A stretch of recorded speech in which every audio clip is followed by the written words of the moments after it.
I didn't think he would do what he's gonna talk. I didn't think I was like with 600 Breeze in him and Mimo. You know what I'm saying? It was like, nah, there's no way. And I was on the same. I was just rocking with him, and I be down. But that shit kind of hurt me. So I'm gonna go through that. But right now, I'm gonna just break down the latest on what's came out so far today of what I've seen. Um, got shout out to Seti Nash. He came out. He spoke day two of what happened before they went on break, and then I seen this little post somebody made by Michael Blackshirt. So this is what he said today. Shout out to everybody in this month. Appreciate y'all rocking with me. Hold on, let me get it up there. Says it was revealed today in court that Lil Durk fired OTF Bonnie, and I think that was like 3 hours ago. They say he was fired in January 2023. So I guess they still trying to, study or he'll break it down. I guess he's still trying to, put everything on OTF Bonnie. You know what I mean? Now he's saying shit he had fired him, so they trying to prove that he really didn't. Look, Lil Durk really didn't know about this M for hire. So let me see what else. Okay, let's check out. Yeah, said this is like this was like 3 hours ago too. So shout out to Seti Nash, man. I'm gonna play his little clip and I'm gonna talk about it. So day two of the Lil Durk trial, and I'm gonna break this down in increments for Instagram, YouTube. Just watch the whole entire thing. When you see me stop, that just is what it is. So you had a cop on the stand that was basically left off where we left off yesterday on his testimony. The ties were granted, so everybody's in there with ties on. And then one crazy note that I noticed, they're not calling Quando Rondo Tyquane Bowman. They're just flat out calling him Quando Rondo. And I think they're doing that shit so that if the jurors do look on the internet and look at Quando Rondo, I think they're trying to push some type of sympathy on him. That's me personally. That's just what I believe. Because why aren't y'all calling him goddamn Quando Rondo? I mean, why aren't y'all calling him Tyquane Bowman at all? But it is what it is. So the cop on the stand left off at the gas station. He went for the call logs. He got Jem's IG and Jem's number. He got Jem's location. He had the calls that he had with Vonnie and Jem's phone. They had calls with Didi and Vonnie. They got cell site from cell phones. Asa and Jem flew in together. The cop said Vonnie's number wrong. And then the cop clears up the number for the damn feds again. See, the feds are saying shit like this. Oh, we're letting in Exhibit 30, but it was 33. But the cop says, yeah, it was Exhibit 30. And then the feds are cleaned up and say Exhibit 33. So that's leading already, which means the cop don't really know his shit. He tried to act like a little bit later on, but don't worry, I'm going to get into that in just a moment. Then you find out that Didi has a big chance of beating the case because he didn't do shit. And one of the things that did get admitted, but I'll let y'all be the judge of that, is Didi basically got a text thread with this girl. I'm not going to say her name. If the bloggers do it, then they do it. I'm not doing that shit because I don't want her harassed, and I don't want to be a part of no lawsuit for harassment. Got me doing the damn Boosie shit. Anyway, so Didi get hit up by her. She say, Didi, what you doing? He say, I'm on my way to L.A. She say, what's in L.A.? He say, shit, the guys. She say, why you ain't take me? He say, I ain't know till 2 hours before the flight. And they got that Jason paid for the flights back home and all that. Then we get into the in and out shit, and the in and out shit is kind of crazy. Now, the in and out shit is interesting because the lie about the payments of everybody being paid was never true. And y'all got to remember, that was in the first superseding indictment.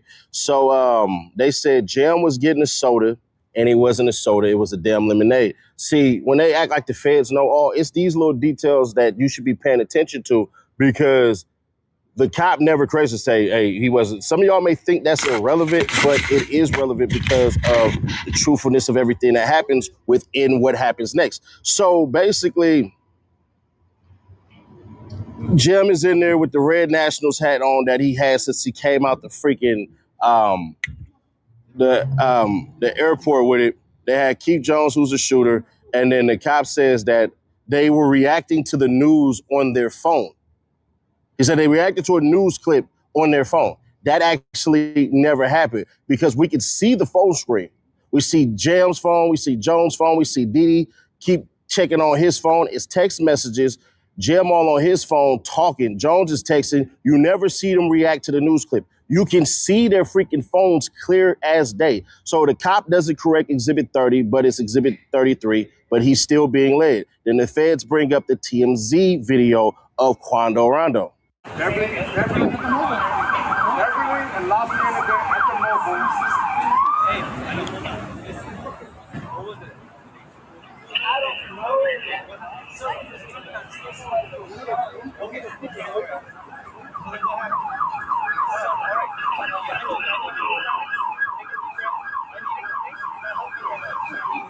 Look, hey, what was it at? I know, Baker. I know. What was it at? What?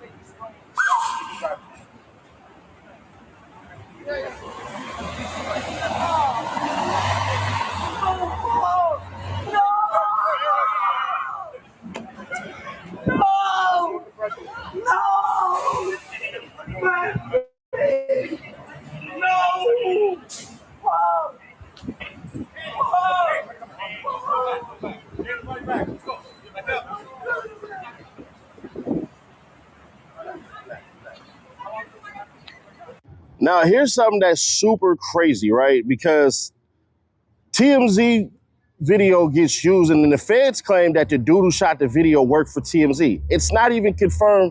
And we did see dude pop up yesterday in the freaking body cam footage from the cop. This was a random bystander who just flipped out his phone, like looking like a person who just seen an accident or some shit happen like that. So he never worked for TMZ, but the feds let the damn cop say that shit. I'll be owning this shit like that, man. But anyways, Diddy gonna have an issue because Diddy was sitting IG reels from somebody who tagged Quando Rondo, and they was basically like, where y'all pipe was at, gang? Laughing with the smoke emoji, the fire emoji, and the demon emoji, and the exploded head emoji. And Diddy sending this shit to people, and it says risky with hella Y's on it. He sent that to Lil Varney. He sent that to Breezio. He sent that to TTE Wicked Man, and he sent that to Booney Mo. And then when he sent that shit to Booney Mo was like, oh, bro. And then Diddy like exploded head emojis, bro. And that basically was the shit that they had sent as far as the feds do. But then Brian still got his ass up there to cross. So Brian still gets up there and absolutely puts belt to yeah.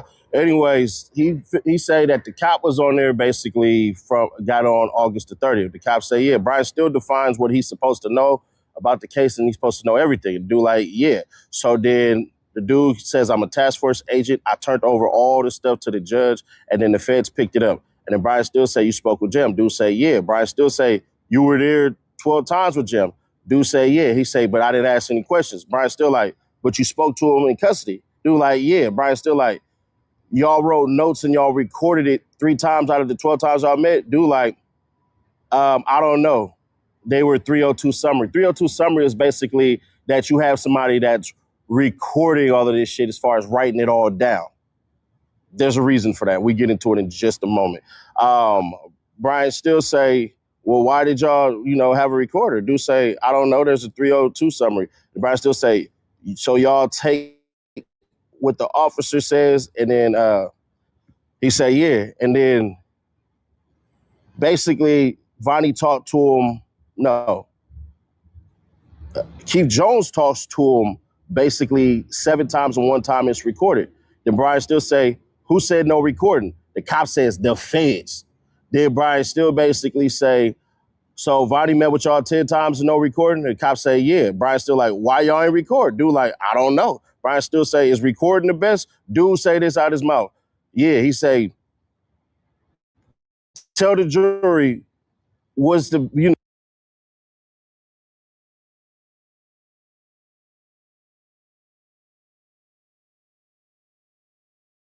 basically what's the best method? The cops say, record it. So Brian still like, anything said if y'all made a deal against Durk, it wasn't recorded. The damn cop walked right into this shit. He say, we would have recorded it. It wasn't said. Brian still say, but how do we know?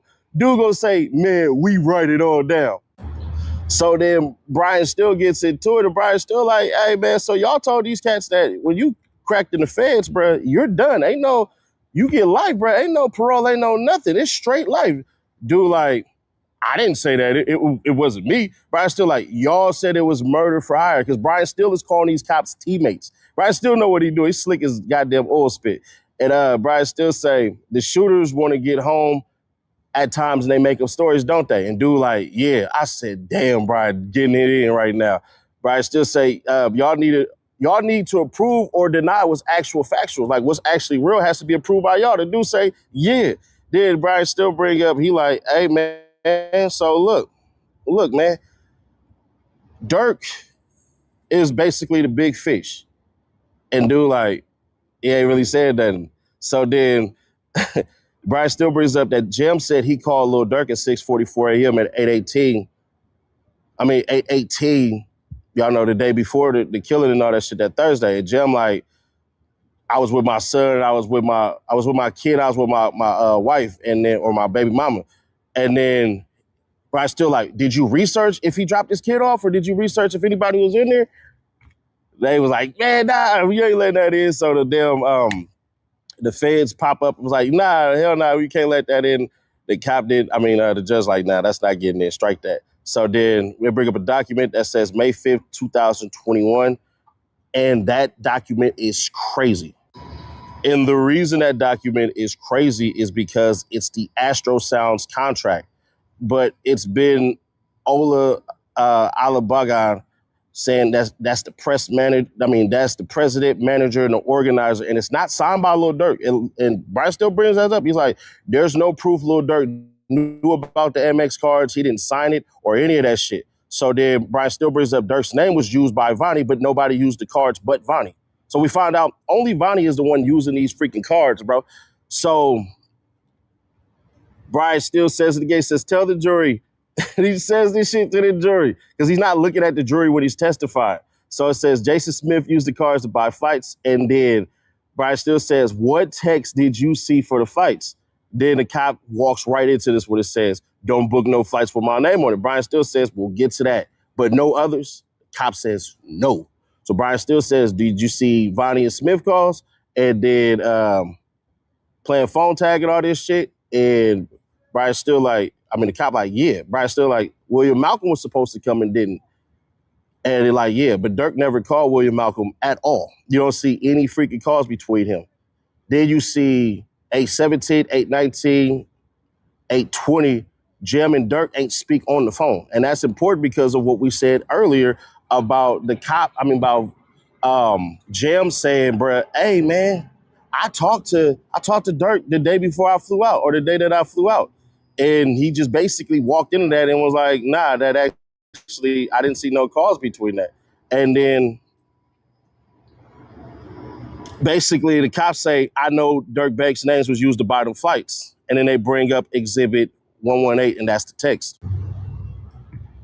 So Brian Still brings up the freaking text, and the freaking feds is like, nah, you can't bring that in. But Brian Still so crafty that remember, what did the cops say? The cops say, oh, Durk said don't book no flights with my name on it. Oh, shit. Okay, cool. So then the government like, it's no foundation for that. The judge like, no, your cops said it. So then we find out that Durk was sending some messages to somebody who wasn't responding on 8/8/17, and he say, you still gonna post? They're like, nobody said anything. So then Durk texts, I'm gonna fall back from this. And he said all this shit, and the cop is basically like, I don't know what this means. And Brian Still is walking him down because if you don't know what none of these texts mean, but you know what don't book no fights in my name mean, there has to be a reason, right? So then Durk say, let's flip this real quick. Durk say, I'm gonna just fall back from this shit. And then Durk texts the person blood. And then the cops say, oh, that means blood means homie in Chicago. So then why did y'all name Lil Durk Blood and not everybody else Blood? So then Durk then text, don't book no flights, no names involved with me. And then the cop said, that means because he didn't want to be involved. That's why I said don't book it. And then Brian's Still like, so James Smith is employed by Lil Durk. Cop like, yeah. Brian's Still like, so he didn't listen? Cop like, nah, the fights was already booked when Durk said that. So then Brian Still walks him down again. Brian still said, but you said Friday the fights were booked, right? Dude like, yeah. But then Brian still say, but they was booked again after Durk told him don't book no shit in my name. So if they was already purchased before, why did you book the damn fights? But then you sit around and you don't book them another way. So he didn't listen to none of the shit Durk said. So there's no way to know that dude even read these messages at all. At all. So then the dude say, I can only tell you what's sent by Durk. Brian still say, so why did he listen the second time? And dude flat out his mouth say, I don't know. And then we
you in the interim because we got a lot of stuff that we got to get to, bro. I got some notes. I'm gonna be reading from my Hold on, notes. I man. will not be stopped. I have my muted out.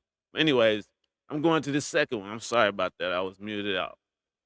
I'm gonna go to the second video that Seb made last night. It's kind of long, but I mean, he goes into detail of what they was explaining. They said they showed the video of the incident at the gas station when Lil Pop got hit up, and then I'm pretty sure what everybody know, he got hit twice in his arm, I think, and one like right behind the nipple, and that's the one that was the fatal shot. So he's gonna go into it and explain everything of what happened in the courtroom last night. So I appreciate you guys rocking with me. Check this out. Happen anything, so you guys will be perfectly fine with all of that stuff. I'm gonna reread my opening statements because there were some things that I purposely left out because I wasn't able to see the opening statements from the prosecutors, but I know exactly what they're doing, how they're doing it, why they are doing it, and on top of that, we're gonna basically destroy and ether all of this shit because I know the secret that the Fed's been playing in front of our face the whole entire time. But obviously, I got to wait to the end to give it to y'all. So let's do it. We were told, and if you're from the 4-minute video previously, then you might want to skip ahead. But I'm going to tell you there's going to be other details that I left out, so you probably don't want to skip ahead. But we were told the don't book no flights. It wasn't about LA. Don't book no flights in my name wasn't about LA. So in the opening statement from the prosecutors, the main point that they tried to do and say was this. Your boy, Lil Durk, knew it was hot. Your boy, Lil Durk, booked the plane to sit up here and leave the country. What they didn't tell you was Durk did panic.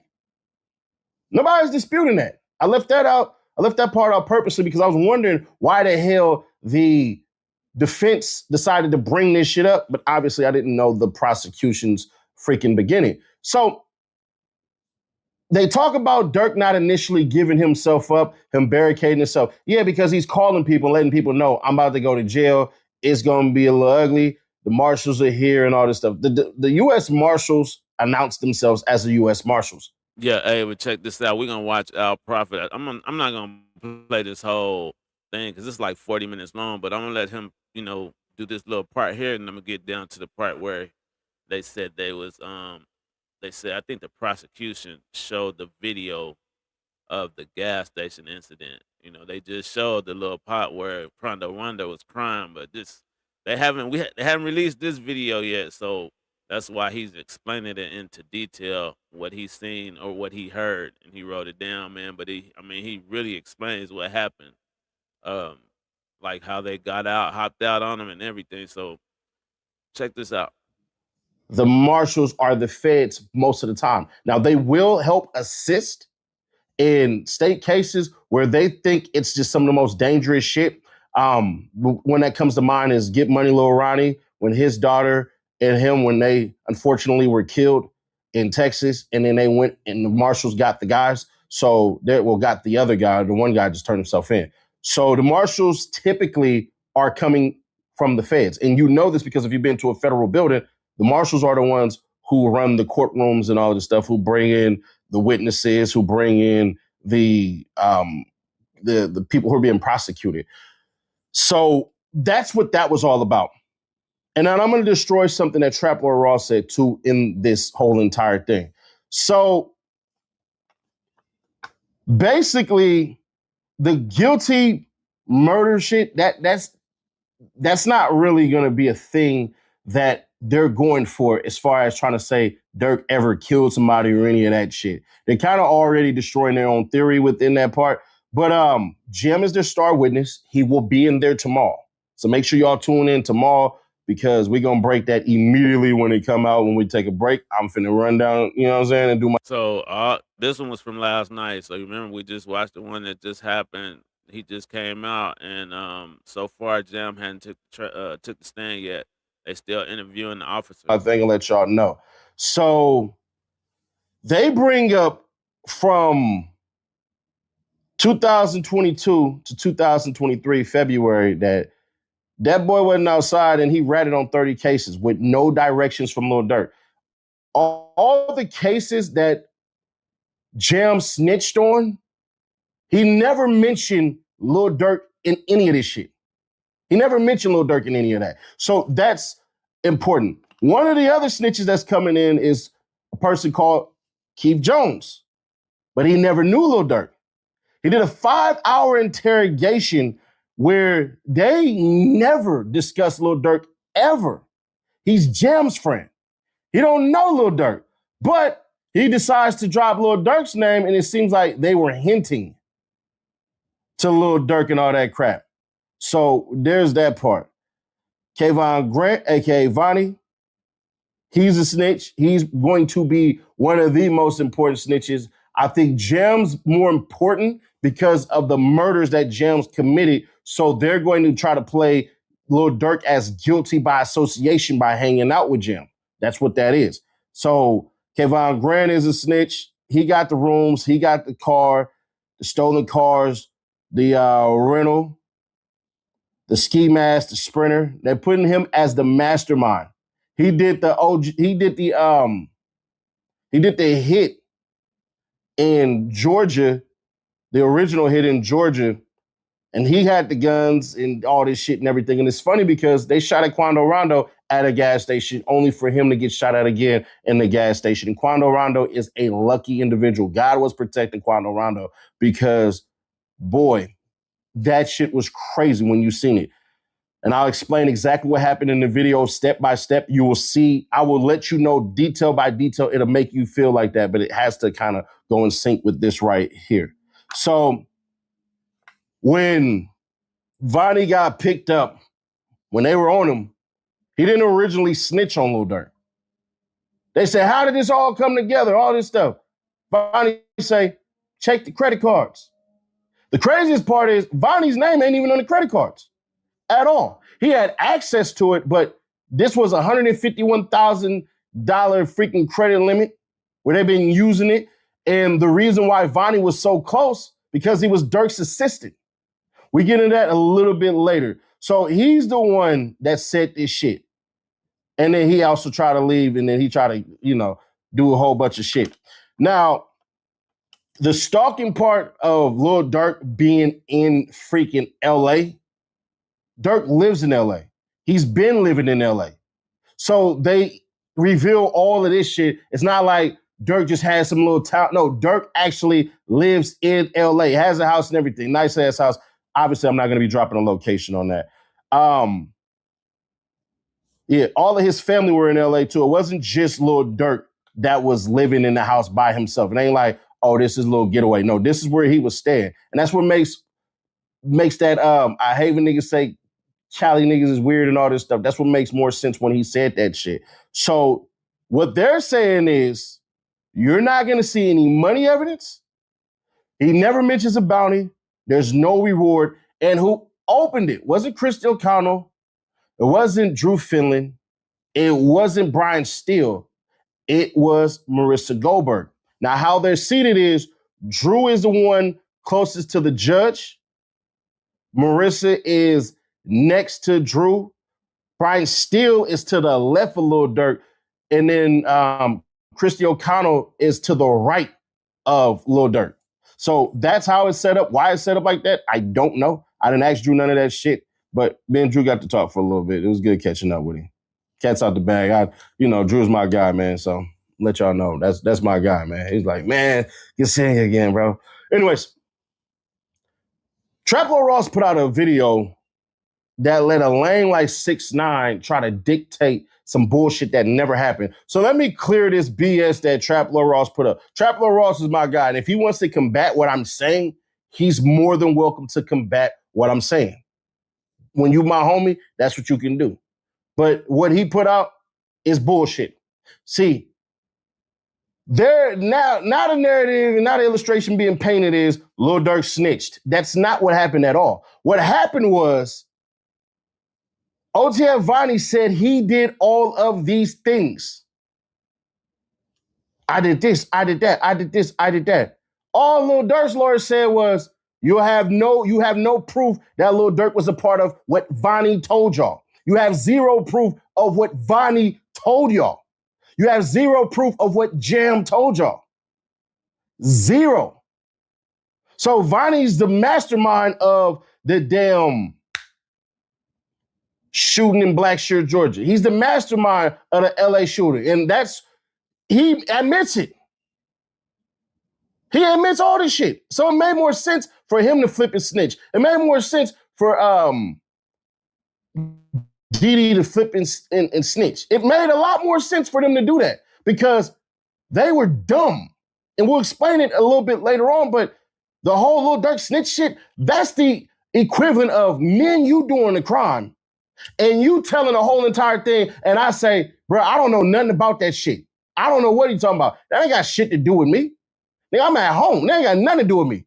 If you tell this is your evidence, this is the Fed evidence, and I say, no, that had nothing to do with me, what the hell you think I'm supposed to say? That's not snitching.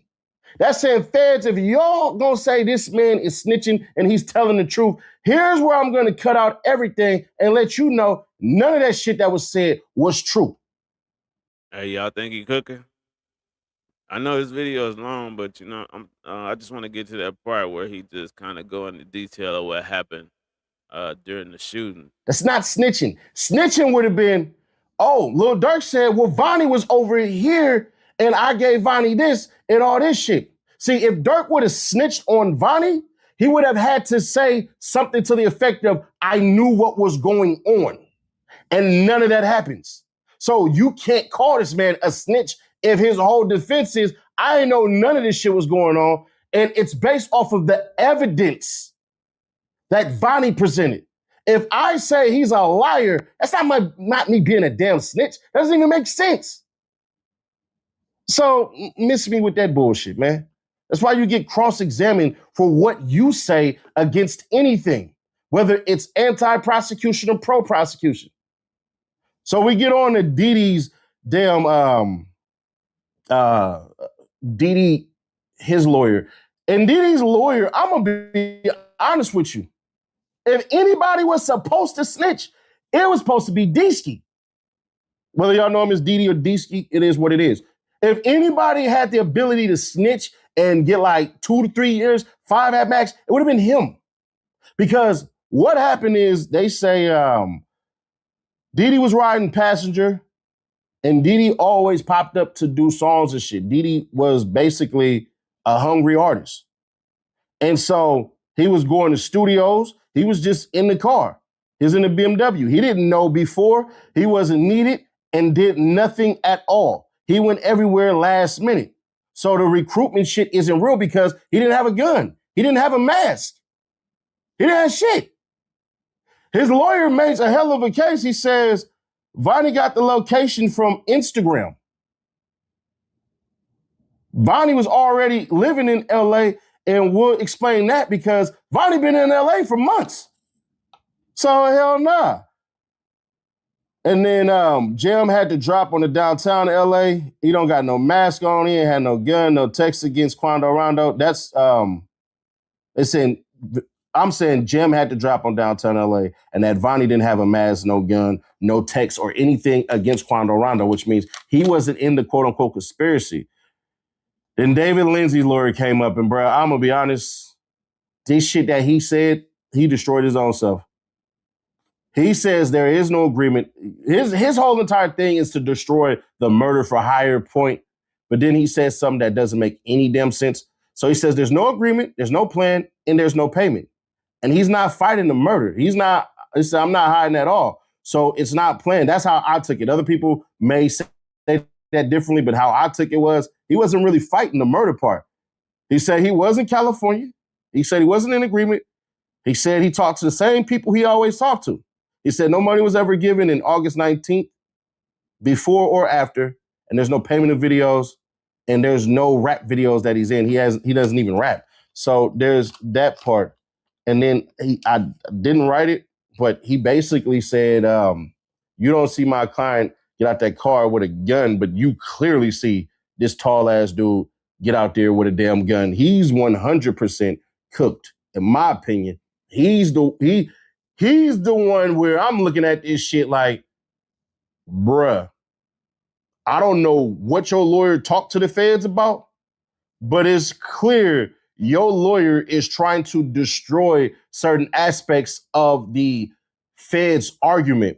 And for the record, shout out to Lawyer for Workers. We got a chance to talk and shit. But I said, what's up, Top Eye? Motherfucker just looked at me. Cuz like, cuz my size. A little bit taller. He like 6'4", bro. 6'5". That's a tall, lanky ass dude, man. So I got a chance to chop it up with him. Shit, I even gave him my damn notebook. I hear, bro, you know what I'm saying? Gave him one of my pens. So, I'm just as solid as they come. So, opening day 1, LAPD custodian confirmed 911 call. There was 8 calls that were made. First call didn't even want to ID themselves. They were crying and scared as shit. She flat out said, I don't want to leave any information. That's flat out from her freaking words. Then there's a detective of LA for 30 years, robbery homicide, 19 years. He was the crime scene cop. He's the one who places the investigators and testified to the shooting video. 3 people hopped out of the car, and the damn video lasts for 5 seconds, bruh. You see them hop out the car. They walking up, they looking. Somebody let out the switch. Another person only let out 2 shots. So I'll reveal this later on because I can't remember his name. I say somebody ran off. Quando Rondo was in the car. So what happened was, and I'll get more into detail a little bit later, the Escalade was getting gas. They just got done getting gas. And Quando Rondo is on the rear passenger side. There's another dude in there. He's in the middle. And goddamn Lil Pob was in the passenger side of the driver's side. He ends up getting hit 4 times. He gets hit right here. He gets hit in the arm. It goes in and out. Then he gets hit right here. That bullet stays in, but he gets hit right here, right up under, and it pierces his heart in his lung, and that's what ultimately killed him, man. Boy, that shit was seeing death ain't never natural. I'm just gonna be honest with you. I'm used to it though, but there were 16 shots, 9mm, and 2 shots from the no, there's 16 total shots, 14 for the 9mm and 2 from a 10mm. We find out later why the SUV was parked inside of the pump, because I'm like, bruh, you big lacking. For you to get shot at in Blackshear, Georgia, and y'all parking like that, I thought that was some goofy ass shit. You find out that Pob is in like the middle of the damn shit. Pob is in the middle of the car, basically dying. You can hear him breathing out loud, and you can hear his last breaths, bruh. It was pretty rough, man.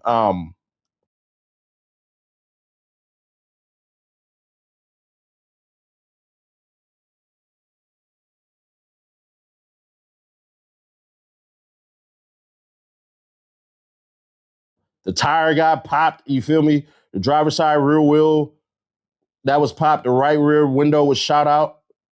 Shot out. Pardon me. David's lawyer made sure to note no guns, no fingerprints for his client. Planning, no involvement plan. That's what he was doing. And then the second cop is from Montclair PD. He talked. What I noticed too was that the first 2 cops, they were talking directly to the jury. So when they were speaking, you knew that they did this before. I picked that up from the Donuts, the A&E freaking cop from YSL. When they talk directly to the jury, what we find out is that's more favorable. So I'm noting and I'm noticing who's talking to the jurors and who's not. Lil Pop's shoes was left at the crime scene, which was crazy as shit. The cop says he was shot in the back. It turns out he actually wasn't. And then Quando Rondo was in the car. Everybody was in the freaking car. And then the Fed lawyer made sure that when he was describing the scene, he made sure to say, and the guy Quando Rondo was screaming, no. He made sure to say that because I think they're going to set up for another play with this shit when they produce it again. So you had a doctor come in and say that Lil Pop was shot in the left arm, 1 shot in the chest, 2 inches basically from his nipple. Right by his heart, left chest, so the left side of it, his lung, rib, and heart. It's called a periodical sect, SECT, and it stayed in there. The bullet stayed in the pericardial set. Machine Gun Kelly popped up, man. He went to the overflow. It was crazy, and then he ended up popping up and went to the actual jurors. Machine Gun Kelly wore some damn platforms, make it seem like he's 6'7", bro. But shout out to Machine Gun Kelly, man. He rocked with the channel, so shout out to him. So Lil Pop died from internal bleeding from the bullet hitting the heart and the lung. The second shot was left bicep. It went in and out, and then he was shot twice in the arm, basically in the upper arm, and then another one had hit his forearm. And then they say that basically he tried to protect himself. That's why his arm had that bullet in there. Then another LA detective, CW, I can't remember his name. He's robbery and homicide. He didn't look at the jury during testifying, and he's going to be the one that pops back up tomorrow. So he goes on to talk about 3 people were in the car, which actually, no, it was 4. They had a hired driver, so that's 5 people in there. And it was crazy is Quando Rondo was on his way home. They were on their way to the airport, bro. So you have somebody named Tyreek Johnson and then Carlos Lester. So let me talk to you about Carlos Lester. Carlos Lester was in the front passenger side. That dude ran. When them shots started spinning, bro, he hopped out the car and ran, bro. I thought that was interesting to see because I'm like, hell nah. So, they were on their way to Augusta, Georgia.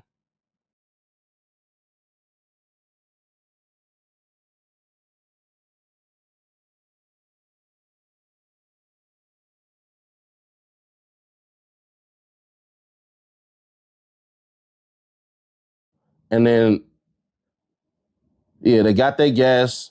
Lil Pop, yeah. Had they never got gas, Lil Pop would still be alive. That's what I meant to write. And then it says he's proven what he's doing. I noticed this is he was proving the stalking portion that they all wanted to put up because Quando Rondo went to a weed store and then he stopped to get bait. And these cats didn't even realize these two white cars that's following them. And it's kind of crazy because one of the cars had fake tags on them, and then the BMW went to VM Exotics. And VM Exotics, man, y'all some cold bastards, bro. They ended up giving the info for the GPS shit that basically Vonnie was riding in that car with, bro.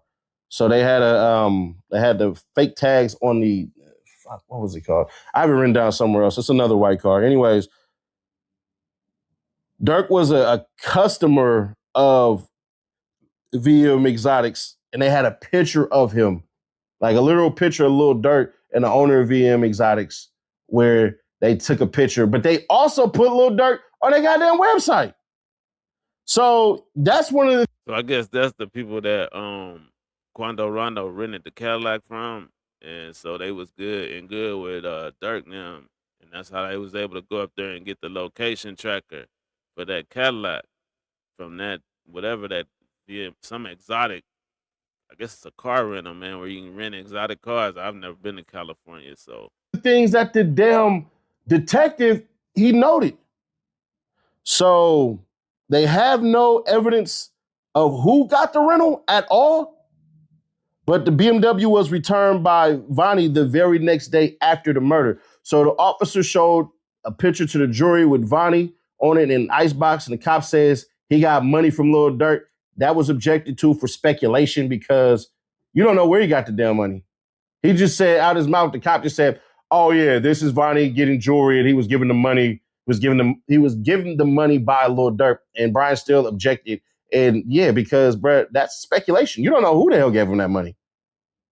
And then they made sure to put it out there that Vonnie was an assistant to Lil Durk. He also, this is an LA cop who testified about the killing of King Von. He never even said who killed King Von, but he was acting like he knew a whole bunch of shit. And then he got the GPS from Vonnie. The VM owner gave GPS data to the cops, didn't give other money info, and then a warrant was given to get the video of Vonnie putting up the doggone, Vonnie putting up the damn car, sending it back to him and all that shit. But the reason why he gave the GPS to the cop was because they were holding on to that car for a minute, and then the owner of VMM was like, "Man, look, my shit got GPS on it, bro. I'll give y'all the GPS to get my car back." So the GPS shows that Vonnie went to Durk's house before, and he went to Durk's house after the murder and all this shit. It's crazy. He knew to get fake tags for the other car, but not his, which to me screams, you pretty goddamn stupid. Like, you should have never, you didn't even do anything. You didn't shoot, you didn't do shit. If you let your homeboys, and I think what they were doing was trying to shield for the fake tags, that's my belief is, hey, bro, the other white car, bro, we gonna go ahead and shield just in case just so the police can't pull them over. They gotta pull us over. That's what I believe what it is. Keith Jones, DeAndre, Casey Hester, Jam, Feds got everybody by their shoes, pants, rags to riches. The pants was easy to find online. The cop said all he did was Google and found out that rags to riches was made in Chicago. He sent the picture to Chicago PD, and Chicago PD gave him everything. Chicago PD got the damn the video stills from LAPD. Sent them over. They're like, "Oh, that's Diddy." "Oh, bro, that's Jam." So they got Jam by his shoes. Jam was in there with pictures and that shit. So the Fed is being the leader for the second LAPD, said Exhibit 102 and 103 were the same. They were not. So what happened was the freaking The Fed attorney's gonna say something about Exhibit 102. And he's like, yeah. I seen that. And then the Fed go, no. It was 103. He go, yeah, I seen that. No, you didn't. You're just going off of what they telling you. You following their script. And he looked a little green around the goddamn gills because a trained police officer / detective who goes on the stand, they know to look at the jury. He didn't look at the jury but maybe once or twice. But he kept on following the lead. And I'm very aware of that shit. He was following the lead of what the feds were saying. He would agree to anything they said. He didn't correct shit they said, even when they got 102 and 103 exhibits wrong. You would think you would know some shit like that. But yeah, they had an orange shirt. That was David Lindsay. Then Keith Jones wore the same clothes all throughout this shit. That was kind of crazy. DeAndre Wilson, they were all on the same flight. Jim wore the same clothes for both days, seen it in and out and arriving on flight with the same goddamn clothing on in his red St. Louis hat.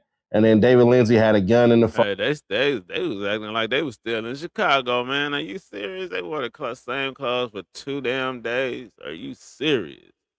They go and do some shit like that and keep the same damn clothes on. Man, they must have forgot they wasn't in damn Chicago. What is wrong with them, man? That's some nasty shit though, for real. photo, but his lawyer said he did not have one.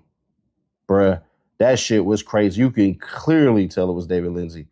So it goes on to say this is OTF Vonnie's name on the credit cards. Ola Ali Balagun. Yeah. OLA space ALIBALOGUN. That's Vonnie shit. You had Lil Durk on there. You had Dante Banks, who they say that's Durk's dad.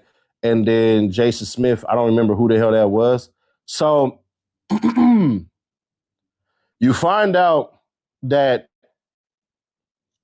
Vonnie had the damn car since 8/16/2022 that they can pinpoint as far as the GPS and all that shit. Then 8/19, Vonnie's still in possession.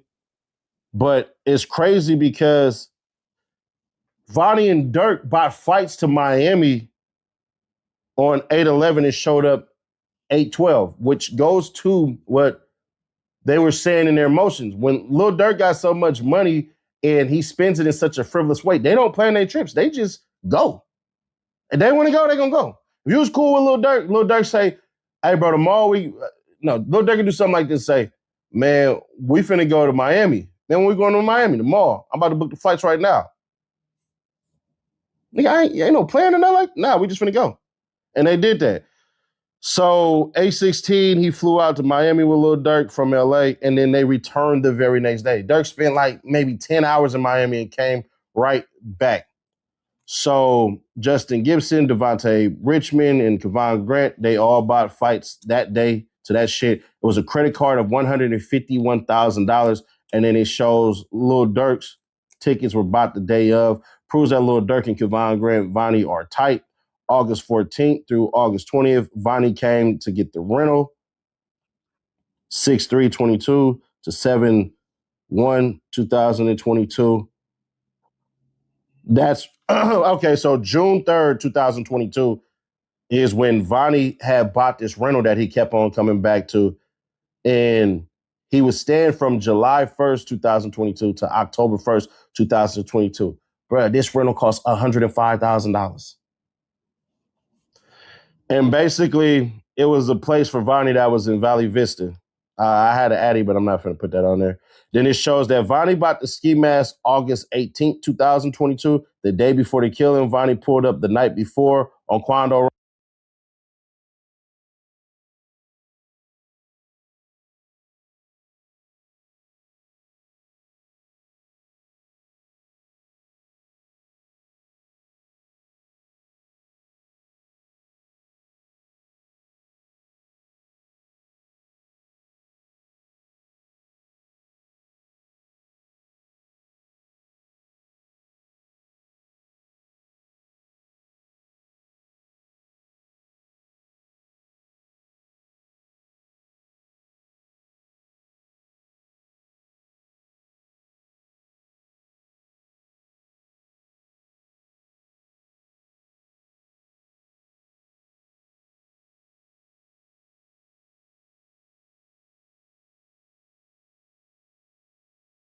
Rondo. The FBI proved the stalking on behalf of Vonnie for sure. He kept coming back to this Sheridan that Quando Rondo was in. My bad. I had my my mic muted. I'm so sorry. But yeah, I was saying that, man, 105,000. That's a lot of money.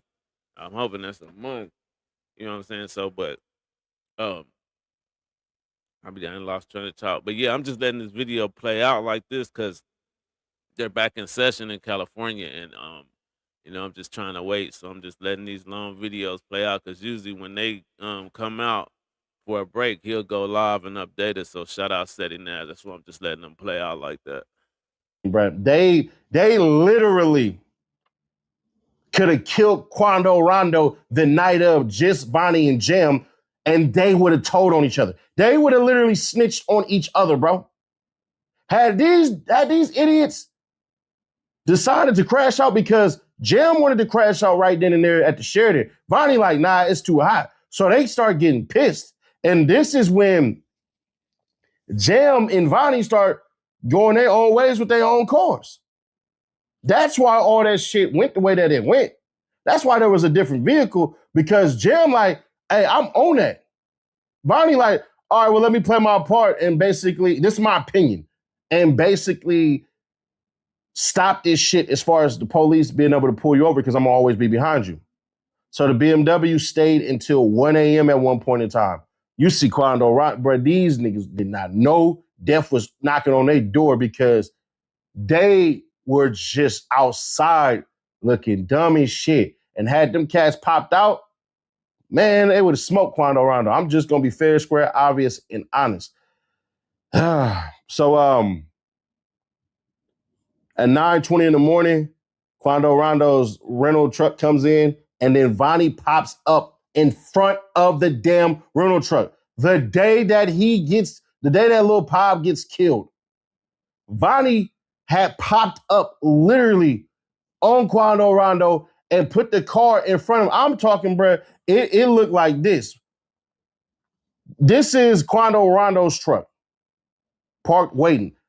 Vonnie drives right here, boom. Yeah, shout out my New York Giants. And boom, parks right here. I'm like, oh, Vonnie a pussy. Vonnie, you could have got active right there. You could have ran up and bang, bang, bang and got up out of there. But he didn't. So he parks in front of Quando Rondo, Escalade Rentals. He watched him get inside the truck. And then basically that's what that was. The Quando Rondo went to get weed, then got clothes. Quando Rondo heads to the gas station. White BMW, it's an Infinity. That's what it was. These dudes in an Escalade, because he has a professional driver, the Escalade makes a drive, busts a left, and basically clears the light. These fools run the red light. Now, that's a California thing to do. But two cars running a red light like that, man, that's some goofy shit. They never knew this. They never noticed this shit. And y'all be like, yo, Seti Nash, remember, we see you outside, your eyes be up. I'm like, bro, I noticed all of this shit. I don't be paranoid for no reason. This kind of exonerated me. And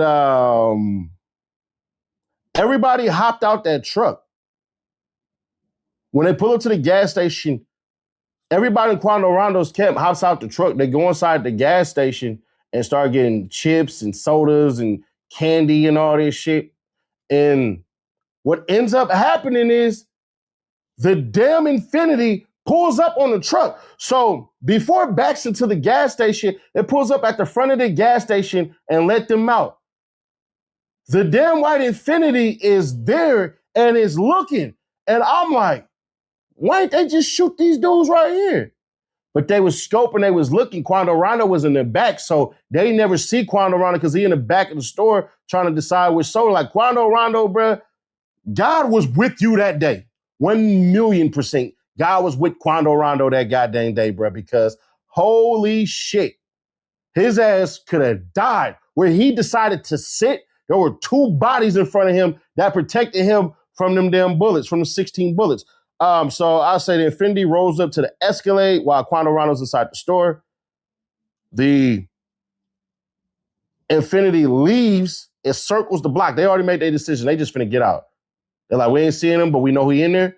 So what initially happened is They believe that Quando Rondo ass was going to basically pop out around the time they pop out. So they go around, they go park at the goddamn in the alley, hop out. But before they do, the Escalade pulls up, backs in to get gas. So you have the 3 lanes, right? So the outside, the inside, and then the innermost side closest to the building. He parks in the middle one, backs up, and all of this shit. So that's when the shooting happens. Right after the driver pumps the gas, he closes the door, gets in. The door is open where Lil Pop is. They walk up in 5 seconds, like 1, 2, 3, 4, maybe 4 seconds. I don't even think it was 5 seconds. Might have been 3 or 4 seconds. And that's it. One dude didn't even shoot his gun. What? I forget who it is, but he didn't even shoot his shit at all. So that ends the day. But what ends up happening at the end, we find out that OTF Jim is coming to snitch tomorrow, bro. So exhibit 124 and 125, this is outside the presence of the jury. That is admitted. So this video is from yesterday. So he's talking about OTF Jim, but he did update us earlier, maybe like 3 hours ago. He said that they're still questioning the FBI agents. OTF Jim hasn't got on the stand yet, so I'm just playing all these old ones out until they go back in recess. Because every time they come back, they go to recess, he will come outside and update us, him and Travelord. But I'd rather watch SETI, so shout out to SETI. But yeah, I'm gonna react to this bad boy once it's over, man. But it's crazy how they went down, how that shooting went down at that gas station. Due to prior orders, 227 and 228 is 404B issue, meaning they were hiding this shit. We never got it, which actually wasn't true. The judge can't really understand what's being discussed. We kind of understand what's being discussed a little bit. So the prosecutors say it's a text between Jim and Lil Durk. And Jam is going to be snitching to it. It was done January 2023, where we find out that the Block is Hot video shoot. That's when they press Jam. Is like, hey, bruh, the feds is on it. So Durk and them know the feds is on it. And they're like, bruh, you making shit hot as hell. This is when Jam decided to turn snitch. Nobody killed his baby mama or no shit like that from OTF or none of that shit. She actually, the lady who got killed wasn't even his damn baby mama, and 2, that was unfortunately the wrong goddamn person. That's where they got on Jim, and then they told him, hey, bro, you gotta leave. And then he noticed that everybody started cutting him off. And Durk said to him, you making it hot, bro. And I write text message with it saying, Durk, you making it hot, Jim. Y'all getting distant and not even fucking with me. Durk, you need to use your brain. Jim say, I'm not doing nothing. I understand on my son. Durk say, that's all I'm saying.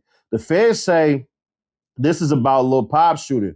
Durk lawyers say, no, we don't know what it means. Durk lawyers say, that's not even what it means because there's a prior thread that basically comes out and it says, well, this is the 227, 228 exhibit that's coming in tomorrow. And basically, Durk lawyers say that's not what it means. It's about Jam and India's cousin called, I'm going to find his name in a minute. And Jam basically like, F everybody. He talking about Vonnie getting him cars to squash the beef with India's cousin. This is what Durk's lawyers are saying. They saying, bro, if you read the text thread, it ain't what the hell he's saying at all. So Durk's lawyers say it's about Chicago beef. It's not LA. It's out of context. And then just say, well, Jam is coming in tomorrow, so y'all gonna cross him on that. Feds say we already gave him this shit. And then it was basically a nigga named Mucho Lamron. And then the defense say it's about a boxing match to fight Richo Lamron. That's what his name is. Richo Lamron. Not no damn Mucho Lamron. Feds say Richo Lamron was hunting Jam. Basically, they say that Durk basically put Richo Lamron to smoke Jam. So they make exhibits 124, 125, 126, and 127 all admitted. And they say, the feds say, we made all this shit aware. And they say it's more discovery. It's a bunch of stuff that just got dumped. And then you pick and choose what you thought was going on. This is the judge telling the defense, like, no, y'all had all this shit, bro. This is what y'all thought was coming in. Y'all try to preempt their shit. And since y'all didn't pick the right shit, it's still gonna come in. So the judge like cross them on what is being discussed. The judge says you can't cry when the defense does it to you, to the feds, and basically saying, bro, whatever they decide to present the very next day, don't cry no 404B bullshit. Then he talks about then Christy O'Connell talks about the 403. And then Dee Dee lawyer says the feds are trying to put in things you said they shouldn't. They're talking about trying to shoehorn like little shit. And then Christy says it's so much discovery that it crashed our servers. They brought in so many murders that are tied to Lil Durk. And the feds say the volume of discovery was a defense fault. They asked for all of it. We gave the exhibits on August 15th, 2026. 803D got denied for renewal from David's lawyer. And then David's lawyers, this is how we ended the court day. David's lawyer says, can we bring ties for our clients? Then BOP was like, nah, that's protocol, bro. Judge say, well, one lawyer bring him in. Drew says, your lawyer brings them in by law. So the judge says, it's okay with me as long as the marshal says it's good. They talking about tying shit in.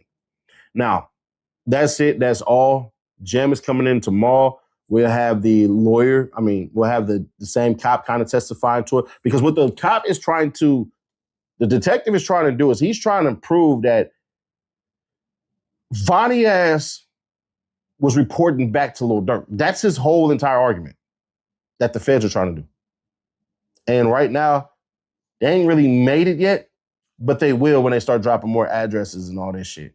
But what I believe the feds have done, I think they proved their damn stalking case. But the hardest part is to tie it to Lil Durk. You had to make sure Durk had prior knowledge to this shit. And on top of that, they really just tied stalking to the snitches and to David. But not really David, because shit.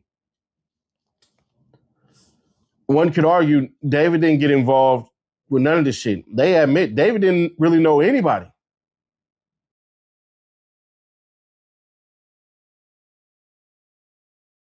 That's the end of it. I do want to say, man, it's crazy what's going on in this case, man. I said I wasn't gonna even try to react to it until I started hearing Sadie Nash. You know what I'm saying? He started talking about all the stuff that happened. So, man, first off, I want to talk about this Carlos thing. He said the dude Carlos that was with Lil Pop now, he took out running. I mean, of course, what are you gonna do? You ain't gonna stand there and y'all ain't got nothing to fight back with? Cause I don't think them boys was strapped. You know what I'm saying? I don't think they was. He said they was on their way back to Augusta or something. So I'm pretty sure they didn't have nothing on them. So he sitting up there talking about it was crazy that Carlos dude ran. Shit, I would have ran too. You know what I'm saying? Somebody firing at me, I would have ran. You know what I'm saying? See, at least got away. Maybe I could have came back and been some help to somebody. You know what I'm saying? At least one of us didn't get hit. Well, only one person got hit in this situation, but you just never know with them bullets. So I don't blame him. And I really believe him too, like what he's saying about what they're trying to do with the prosecution. They're trying to tie Dirk into it, but they have no evidence. They can't go off a text message because a text could be. It could sound like it goes with this case, but then it could be, for something else. So I don't believe them text message things is gonna fly. He also said that the detectives had wrote down that Jam was in contact with Lil Durk, and they looked at the records. That proved not to be true. So, it's crazy. But as we know so far, they're still questioning the detective. So OTF Jam hadn't got on there yet. But I've been keeping an eye out on Steady because he's there in the courtroom. They can't allow cameras in federal buildings or federal courtrooms. So he has to write everything down. That's why he was looking, and it was kind of taking him a while. But that's what he has to do. He has to write everything down. I know that shit is kind of difficult. I hate writing, but you know what I'm saying. I'm glad he's doing it, and I'm glad he's there. So is Trap Lord Ross. Shout out to him. Um, but I like watching SETI, man. And they're like once they go on recess again, he will bring us some more information. So that's what I'm doing. I'm playing these old little videos to kind of pass some time up until said come out and let us know what happened. I just want to see if OTF Jam takes the stand today and when he does. because I really didn't believe it. I just did not believe that he was gonna snitch on Lil Durk. I did not believe it. I was standing with uh Breezy, little 600 Breezy. I was like with him, in the interview. He said there's no way Jam's talking. And then you see Dirk giving Jam all his money when he come home. He said he paid for his lawyer. I think he said he got him a car. And you gonna go off and do that just because they said they wasn't messing with you no more? He felt like he was being cut off. But then again, it could be one of the two. Either he felt like he was being cut off, or he could have found out that Dirk did try to get this Lamar Lucci or whatever his name is to, get him up out of here. And then that's when he started talking. You know what I'm saying? He was like, hey man, this boy don't care nothing about me. He trying to get somebody to get me up out of here. So let me just go ahead and, you know what I'm saying, see if I can get him up out of here. I guess eye for an eye type thing. And also, I want to look at Al Prophet because he really talked. He was really cooking too in his little video. But like I said, I'm playing all these videos to pass up some time until Said Nash come out. Shout out to Said Nash. She's in the courtroom. So I'm playing these little videos that came out yesterday, maybe the day before right now, until he comes out. Once they come back on, when they go on recess, he will come out and he'll tell us, you know what I'm saying? I'm waiting to see because this video right here he did yesterday, and he said OTF Jam was supposed to take the stand today. So I'm waiting to see. The first time he came out, he said the attorneys were still, they were still, FBI agents were still testifying. So I'm just waiting to see. I'm just waiting to see. So that's why I'm playing all these old videos. So I'm gonna check out Al Prophet now. You know what I'm saying? Because he was cooking on his little video as well about this Lil Durk case. I don't know. He said he got people that's there for him, so he's not really there like said is. So, but he is. I mean, he cooking, man. He started talking. I'm pretty sure some of y'all already seen this, but I'm gonna play it anyway. So I'm just waiting. I'm keeping an eye on Said to see if when they come out, because when they go on break, he bring it straight to it. So check this out. Shout out Al Prophet. Vonnie did it. That's Little Durk's defense. We have now seen, we saw in the Young Thug trial that they first they called Gunna a snitch for pleading guilty and admitting YSL was a gang. Then Young Thug did it in the end. Now in this case, what we found out yesterday in the first real day of trial, the prosecution presented its case. And the defense presented its opening. They each presented their opening arguments. So the evidence that the prosecution has in Little Durk's case is that OTF Jam is going to testify that he was there and he was shooting and that he has done other homies for Durk. Another guy that was a shooter is going to say he shot. Vonnie has taken a deal. He's confessed. He said he set everything up on behalf of Durk.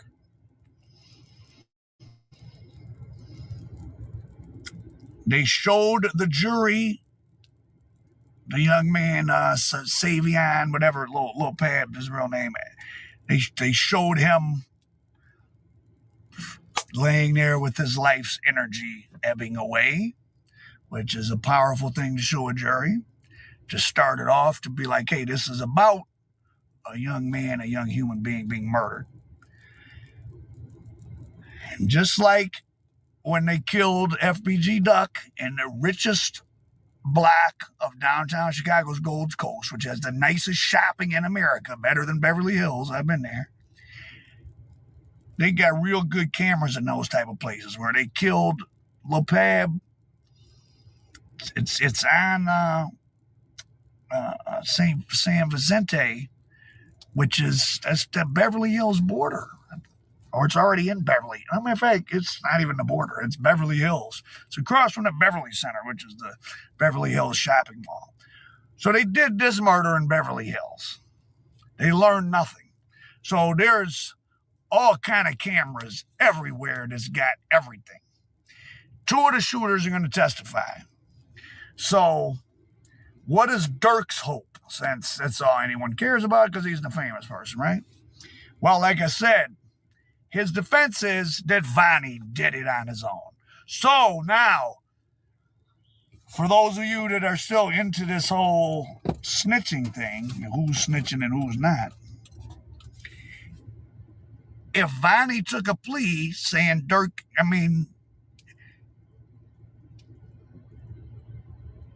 can you snitch on someone snitching on you?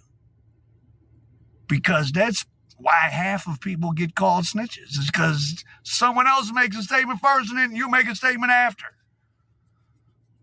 Durk's defense is that Vonnie and King Von were cousins. That's why Vonnie, OTF Vonnie, his nickname was Cuz because he was King Von's cousin. And that King Von's final words as OTF Vonnie cradled him in his arms were, "Why'd you let me get killed?" He blamed Vonnie. So that this whole thing was Vonnie's obsession with getting back. And that he used the OTF credit cards and all that because he's the day-to-day manager. He's like the personal manager of Durk. He's the one that does whatever. A little funny anecdote. I remember Durk had 3 airplanes. One headed to Italy, one headed to Dubai, and one headed somewhere. And they caught him in Miami. He ran from the FBI like a child who was in trouble and locked himself in some car with like the FBI surrounding it. And was like, "No, I'm not getting out." And his lawyer said, well, he just needed some space. These are like white children. This is like a sitcom of white children. Run and lock yourself in the car and say, "I need some space."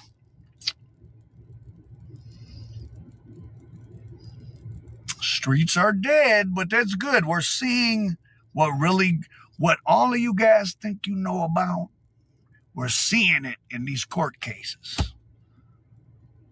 That people make bad decisions and do crazy shit because they grew up in an environment seeing violence go on.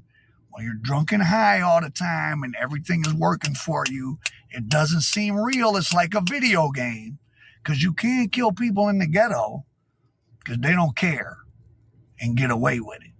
See young boys hiding in South Korea. You think that's not to do with all the murders he got something to do with? I mean, why is he saying that, man, about young boy? Anybody believe that a young boy is in South Korea because of his past? I don't think so. It's just, if that was the case, they would have held him. They already had him. They had him for the last couple of years, I believe. My boy just went over there because, he tired of all the bullshit. So I would have too. You living like that, you got that kind of money, why not? They're running through, I'm saying this, they're running through the rap industry. But anyway, so again, OTF Jam is going to say he was a shooter. One of the other guys is going to say he was a shooter. Vonnie has pled guilty for setting it all up. But just the kind of the bone of contention is going to be Durk is going to say Vonnie did it on his own. So that must mean he had well, we've seen some of the text messages that don't sound good, but one thing about a murder case, a jury, like when Durk told Vonnie, "Don't buy no plane tickets in my name or with the OTF." Are you going to send somebody to prison for life because they said in a text, "Don't buy any tickets in my name"? That's all the proof. No money. The government's not really going to be able to show that money per se exchanged hands. So the murder for hire thing may get beat, but the conspiracy gets you mandatory life. So I would say, Durk also could use as a defense. I mean, just kind of the reality of things. They were all Black Disciple gang members, in those sets, especially in that area where they're from, Inglewood, where the Disciples started. I mean, part of the Constitution, like you have to take Damn, that shit came out of his mouth and made me jump. Shit, I thought I was gonna get spit on. Revenge Y'all on see someone that? that killed. You know, Vine was a member in good standing of a BD set. You got to try to kill whoever killed them. So it was really all of their responsibilities, not just Durk. Durk may have had the money, but like it was all of their responsibilities to try to get back from, you know, just this perspective of the gang life. Now I don't know. I don't think the defense team wants to point out that they're gang members, but maybe they will. So the question is, I think what this trial is going to come down to for Vine, because we already got 3 people that's going away. OTF Jam, the other guy, I'm sorry, I forget his name right now, and Viney. Did Durk have conversations with other people, or did he only use Viney as a point man? So it's going to become a question.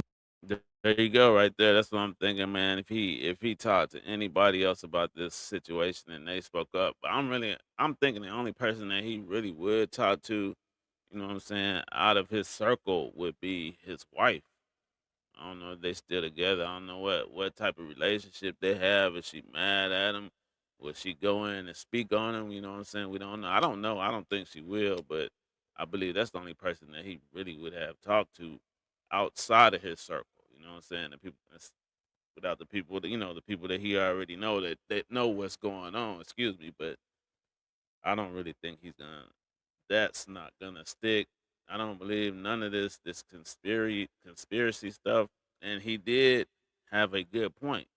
You know, like the mafia said. You know, like these gangs. You know what I'm saying? So it don't matter who get him, just long as somebody get him or get somebody that's close to him. So it doesn't have to be a payment that was made. You know, some people can get gifted for doing things, but you know, it's supposed to be a whole GD thing, I believe. So I don't know. He might be able to get away with it because there was no payment made, and then like they said, that's how that little gang thing goes. You get me, I get you. You get my homeboy, we gonna get 2 of your homeboys. It don't matter, but you know what I'm saying. Them boys could have ran down and did it. You know, Vonnie was supposed to be is Von's cousin, so that could have made it like 10 times worse for him. You know what I mean? Could have won them. He could have won them way worse than Dirk did. So he is making sense. Of is if Viney is the only person that can say Durk provided money to get these guys together to go out and whack Lil Pab. We'll try to get Quando and end up getting Lil Pab. Now, where the government, the murder for hire thing, remember, these guys are gang members. They're also, a lot of them are related. And there's a misconception, like even in the Italian mafia, where, you know, you watch these movies and they say, oh, we've got a contract on his life. If you're a member of the Gambino family, you don't kill for money. You kill because the boss of the family has decided someone has to get killed. That's part of your responsibilities. You don't get paid to kill people. You kill because it's being done to protect the family or to get revenge. Same thing in the gang world. People may put hits out or whatever, but like if you a member, you're supposed to be getting back at other. Well, if someone took out one of your members, you're supposed to be getting back at them. It's everybody's responsibility. You're not supposed to have to get paid for it. Same thing with the LA gang, any gang type situation, even the mafia families like. Yeah, that's what I was talking about. I spoke too far ahead of myself, but you see what he's saying, like, you know, those type things. If y'all clicked up together and, you know what I'm saying, supposed to be in a gang, then nobody should get paid for doing something like that. It's a get back. That's what he's saying. That's how it was in the mafia. You have to get revenge, and it's not about money. Sometimes people may get some money, but like, I think those guys are being provided with the necessary tools to get it done. And just like with FBG Duck, Vine rewarded them all with what he wanted to, an O-block chain. which was used as evidence against him. Man, these guys had the world in a headlock. O-Block and OTF, and they're through. It's bad. I mean, so Vonnie, Jam, and the other guy, I guess they're going to base their sentencing on whether Durk gets convicted or not. The feds do you like that. They don't just cut your deal. They say, well, plead guilty, and we'll see how your cooperation goes. So if Durk only ever talked to Vonnie, and he didn't really send anything more incriminating than those few texts that we've seen, and it's going to come down to just, because it is a plausible defense from Durk's the lawyers to be like, it was Vonnie is King Von's cousin. They said right on the first day, King Von's dying words in Vonnie's arms were, why'd you let me get killed? You personally. So that's a plot. I mean, Durk paid them high-powered lawyers, Findling and them and Brian Steele. He got both of them for a reason. I mean, they came up with a storyline that's very plausible. That was Von's cousin. Vonnie had access to all the OTF stuff because he was a day-to-day kind of manager for Durk and setting stuff up. He wasn't like the music career manager, but just like the, renting rooms or whatever. And that he wanted revenge. And all of them are gang members. They're all supposed to be sliding for Von just on game time. Like, forget money. Being a BD is not, those Chicago gangs are more like, they're street gangs, but they sort of like little mafia families too. Like, you gotta follow the guidelines.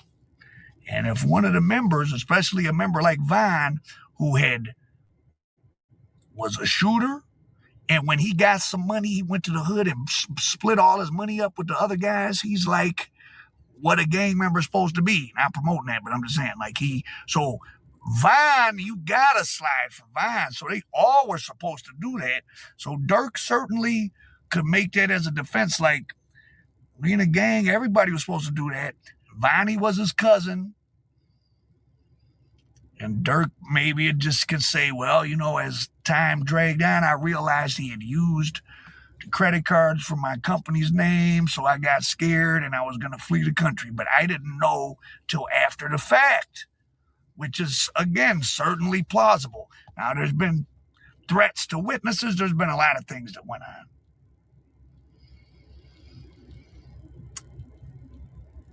All OTF Jam got to do is say, though, they had one conversation where they all talked about it like, Durk knew what was happening. Wow, what a clear, cases are dramatic. A murder for hire case is going to be dramatic, but a dramatic first day. So again, opening statements, Vonnie is saying Durk orchestrated it. OTF Jam and another shooter are going to testify. Jam, though, has said he did other stuff for Durk. So they don't get Durk on this. And then they got that other murderer, Stefan Mack, for killing D-Thing, that them guys they're going to get Durk on something. But in this case, if it comes down, if nobody other than OTF Vonnie says that Durk told him to do it, there could be jurors that don't want to send someone away forever based on a guy who pled guilty.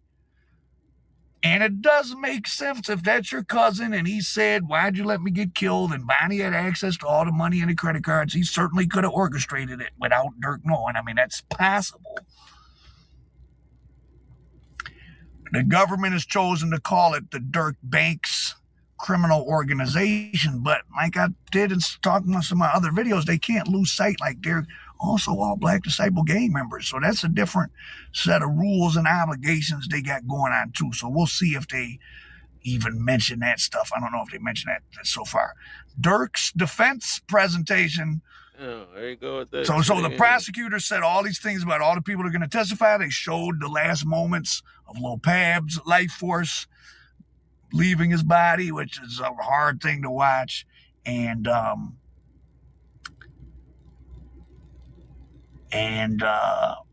they revealed that Vonnie is gonna say he was the point man for Durk. And the defense only put a picture of Vonnie up. That was their whole presentation. Damn, boy. Whereas the prosecution had all these stuff from music videos, all these naming all these two shooters they said were gonna be there. And Durk ran and hid in the car, tried to block the doors. Judgment Day he was at that airport and the FBI came and he ran and tried to lock himself in the car. Like he must have just totally frozen in fear. I mean, I think a lot of us would do the same thing, but boy, you guys should have been thinking about doing something more positive with all that money than putting hits on people. But it was all driven by Vine, was a sick little killer, and they was in the gang with him. And being older now, having spent a lifetime knowing many groups of young men back from my age up to watching different friends of mine, the younger people and all that, these bad neighborhoods really put a self-destruct bomb inside of you. Because now looking at this, you would just think like, man, you got Durk, you making all this money, and all you could do with all these your so-called friends was give them money to kill people. You should have got everybody out of Chicago. Whoever fell victim was, hey, they waited too long. But you want to be an artist and be the voice and be a Muslim and be the BD leader and be this. Trying to be too many things, you end up being nothing at all except guilty. So the opening day was not good. I'll give you a report on what happens today later on tonight. Now, Prophet, that's your Durk update from day one. Prosecution presented his case. Durk presented his case. Vonnie did it. Is Durk snitching on Vonnie? Because Vonnie snitched on him? If that ain't snitching, then you got to take a snitch jacket off a whole lot of people. Al Prophet American does. Yeah, that's true. That's true. But still, man, I mean, I just don't understand. I cannot believe the jam dude. So we waiting on that. I'm playing all these old videos, running them back until I get word from until Seti come out this courthouse, man. Shout out to Seti Nash, man. I'm waiting until he come out this courthouse because he do give us updates. Um, when he comes out of exactly what happened. So I'm just going through these old videos and trying to react to them until uh Seti till they go on resource because Seti Nash is in the courtroom. So I'm just playing all these old ones and reacting to him. But he do got a point. You know what I'm saying? I really feel like maybe Durk can get away with it if he just keep pointing the finger at Vonnie. I mean, Vonnie pointing the finger at him, so why not? But I think he got a better chance than Vonnie. But still, like you said, if he do beat it, he still may get, you know what I'm saying, arrested for them other ones that Jam is supposed to be snitching on him about. So we'll see. He's supposed to take the stand today. OTF Jam, that's what we waiting on. Um, the last update that said he did, they were still the FBI, the feds were still testifying. Sorry, the feds were still testifying. That was about 3 hours ago when he came out. So I'm hoping, you know what I'm saying, next couple of hours he will be out because I'm waiting to see what he's gonna say if OTF Jam testifies today. But shout out to Al Prophet. You know, we just watched this little video, what he thinks and what happened yesterday. These are old videos, y'all. So there's one more that I want to play too. Um, the family, he did a little a video. The family, shout out to the family TV, man. It was pretty good, man, because he plays it out to the beginning of actually how people are thinking how Dirk got caught because of this situation here with this young kid in Chicago. You know what I'm saying? You'll hear this little boy saying that he know about stuff. You know what I'm saying? When they arrested, they caught him with a switch. You know that's illegal. So he goes to he starts crying and starts saying something about he knows something about M's and all that stuff. So shout out to the family TV. Let's get into this right here.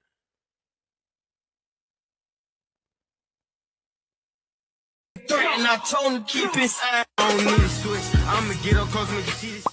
Watch me scream. One king. Really? 5421 King in your custody time, the West recovery time, 1640 on the clock. You working? I need a copy of the business license.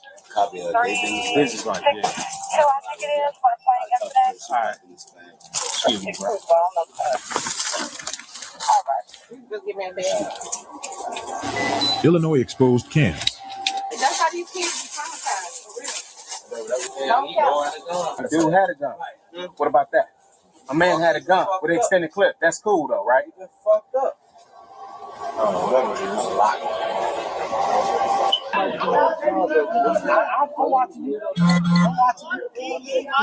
Hey, that cat was in the studio, in the store, arguing with the dude. They think they're harassing him. The cops saying it's cool. He got extended cats. That's cool, right? You know what I'm saying? You know they're gonna really try to explain why they're harassing this young man. They probably didn't even have no business coming in there messing with that guy. I don't know. I think they said that the police officer seen the thing sticking out his pants, but watch how you get the crying in this shit. You talking all that because you ain't got nothing, bro. I got a console. I'll stay right here. You need a couple consoles, 4 years old. No directions. Just say keep out. They say, I don't know You got your phone? from, but he came in Take a picture of the Illinois business exposed cams. If you're going to She don't know. then they probably for Excuse me. like Hey, we need a copy of the business license. What you mean? What happened? We just took somebody. Somebody in custody in your store. Where did he come from? What do you mean? It don't matter where he came from. He came from outside. Okay. He came from outside. He came and hid inside. He came in here at about. Store. That's all. We need a copy of the business license. It should be posted right there in the corner. I get what you're saying, officer. I'm saying, did you guys chase him from outside in? Huh? Did you guys chase him from outside in? No, he was already in your store. He was in your store. You guys are getting the license, right? Yeah, we're trying to, but I mean, Illinois exposed cams. I don't know why. I mean, if he's chased from outside. Listen, man. Listen. Okay, but This has nothing to do with you, bro. all right, this don't got nothing to do with you. You're not in trouble or nothing. I just need your business license. Boss, here's the thing. He was in here. Yeah. Doesn't mean if he was here or not. He was in here.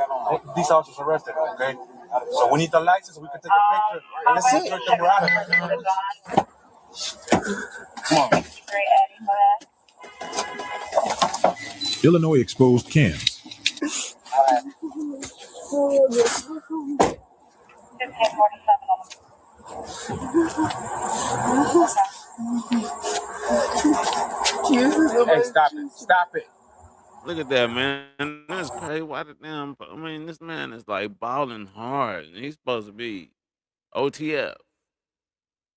I understand he a little cat, man, but he balling like a motherfucker. Damn cop had to tell him to stop it, stop it, stop it, stop out the crying, boy. Cut up. You know what I'm saying? I mean, you walking around with this clip. I wonder how they. I'm thinking they said that the police officer seen it in his waist or something like that. But they sure did pick him out and told him he's sitting up there crying like a motherfucker. Damn police had to tell him to stop, man. That's crazy. 1547. Hey, stop it. Stop it. Hey, man. Hold on, man. It's fun. 1547. Hey, stop it. Stop it. Man, that's Come on messed now, up. dog. Come on now, dog. Come on, man. I had to get that to him, man. That motherfucker police said, stop it, stop it.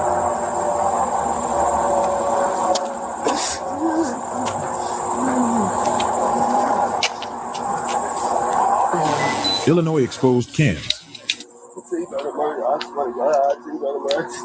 It's my son. I tell you about everything. I swear to God. I tell you. Please. I swear, please. You ready to start talking? You ready to start talking?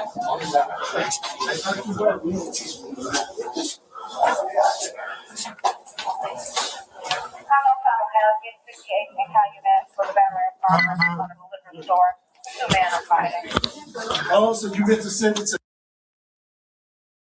He said, I swear to God, I'll tell y'all everything, man. I swear to God, man. Oh my God, man. What are you crying for now? Listen, you're being OTF. audio recorder. Listen. I want to go check on your son, all right? You know what I'm saying? Is there any way you can tell me what address you stay at so I go check on him? All right, so this here, man. This is where they think everything started with how the feds just really got on to Durk and them behind this little cat right here because he's gonna start running his mouth. South King.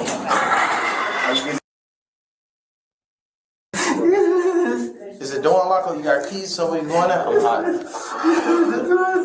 door unlocked? Alright, I'm finna send a unit over there, alright? Okay? Alright, sit tight, man. Sit tight. Alright, give me your number. I'm gonna call. What's her number? That's crazy.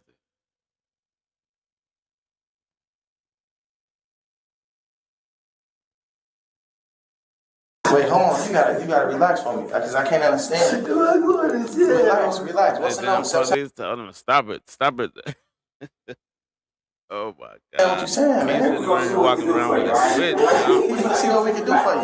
You gotta relax for me. That shit that you supposed to, it comes with it. What you crying for? Give me no, I'm saying, what you talking about? I'm trying to get that.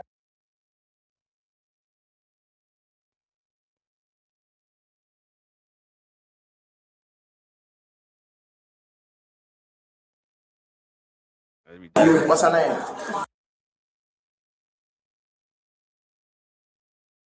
All right, let me call. Hold up. Sit tight. Now, first and foremost, shout out to Illinois' exposed cam. I know that was a lot for an interrogation. I'm sorry, for body cam footage, but I cut out a lot as well. Now, I wanted you guys to see that. At the very beginning, after the sponsor for today's video, we showed a clip on Lil Durk rapping. He had a talk with Baby Threat, and he told him to keep his eye.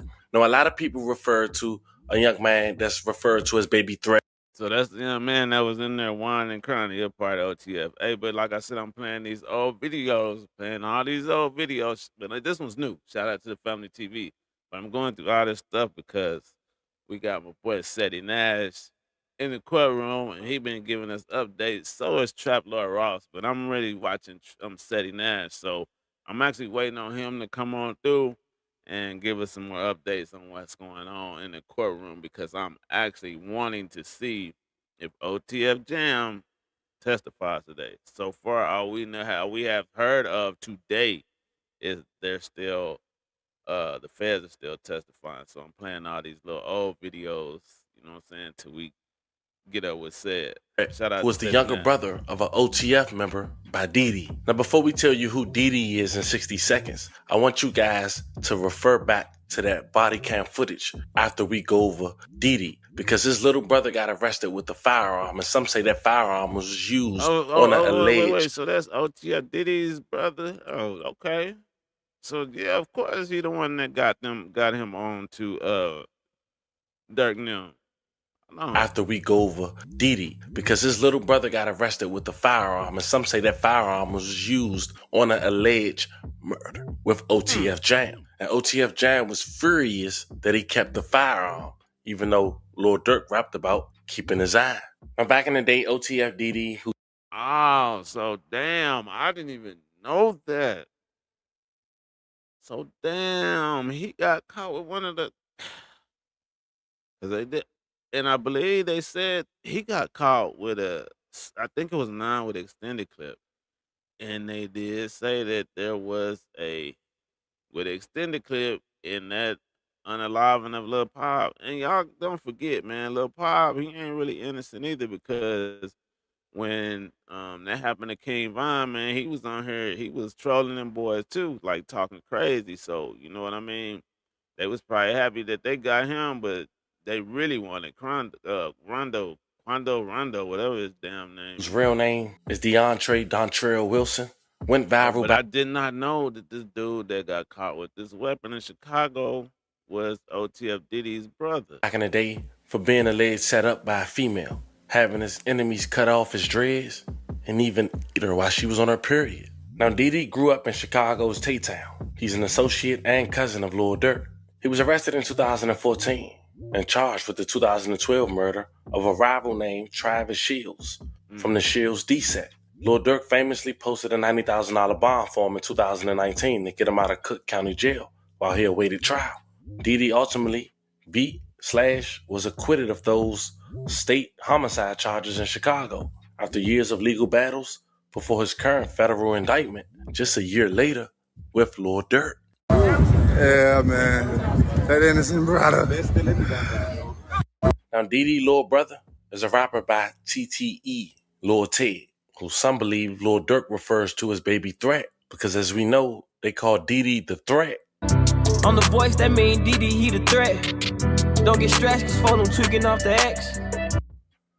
So when TTE, Lil Ted got arrested with that firearm, OTF Jam was pissed, and that conversation made it back to Lil Durk, and apparently Lil Durk said something to piss them off. That conversation was obtained by Rock Humor, and DJ Academics had went over it. Check it out. Started to complain, like he wants some bread. And this is where Boona tells Durk over the phone, and Durk reacts. Listen. I called John, I talked to John like yesterday. I said, well, he said, man, this bitch, that nigga out, they was scared anyway. I said, ain't nothing. He said, hell, Why nah, Chirac I ain't humor feel right. this He looking at me like I ain't feel right anyway. I said, yeah. He like, nah, I ain't fuck with nothing, but I just did something that's gonna piss them off. Yeah. So you literally hear Boona say, I talked to Jam. Jam said niggas was scared. Maybe he's talking about a drill or a hit he went on. And he says, yo, did you get paid for it? He said, man, them niggas ain't give me nothing. So he's saying that, and this goes to the current mindset of the nigga who just got out of jail from 12 years, and now he's running and gunning. He's getting everybody clapped. He's feeling away, and Durk is reacting to it. was scared anyway. I said, ain't nothing. He said, hell, Why nah, Chirac I ain't humor feel right. He this shit? looking at me like I ain't feel right anyway. I said, yeah. He like, nah, I ain't fuck with nothing, but I just did something that's gonna piss them off. Yeah. Now, that's important. It appears that Durk probably knew he was starting to feel away, but Durk didn't give a fuck. Durk says, I just did some shit to piss him off. So either he's kind of like bragging about not paying Jam, or there is a theory that Durk quickly start realizing that Jam might be jammed up by the feds, and that's why he doesn't want to pay him. It's either one.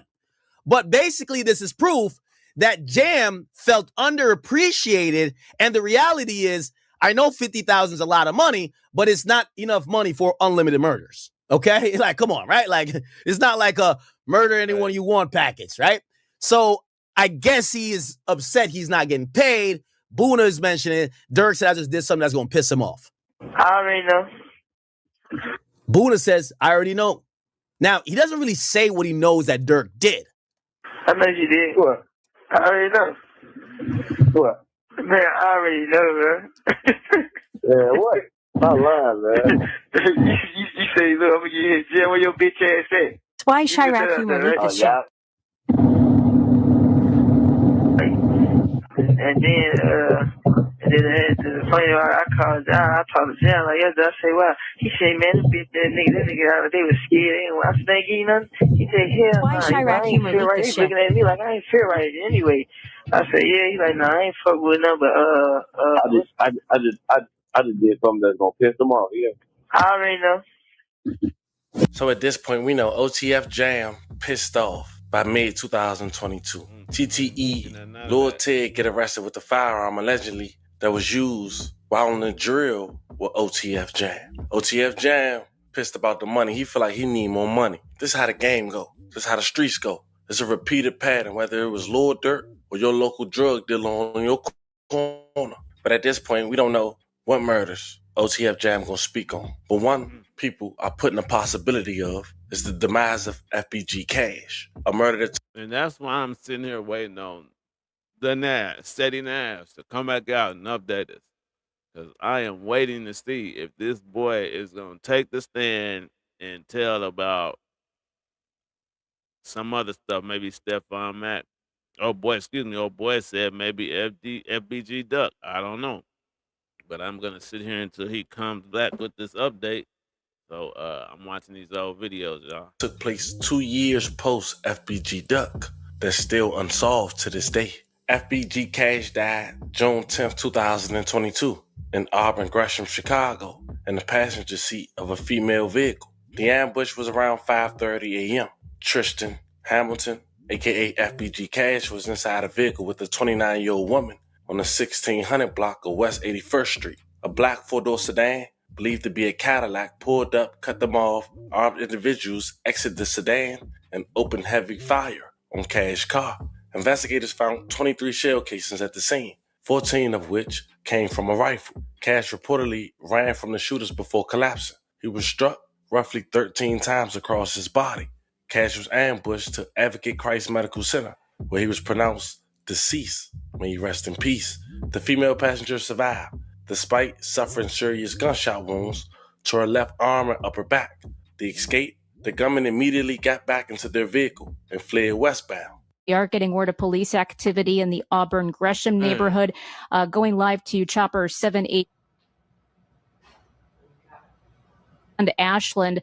Again, a police investigation underway. So we will continue to keep tabs on this, give you more information. So again, in the Auburn Gresham neighborhood, 81st closed, Marshfield 2. Now, immediately after Lil Durk had went live, and guess who was in the middle of that live? The only one with the hoodie, and some say even wearing a wire. OTF Jam. Happy birthday. I ain't gonna lie, this shit like a motherfucking dream changer. I ain't gonna lie, this shit look like back in the day. Oh, mo. Oh, dang. Look like back in the day. Look, he's talking about. Yeah.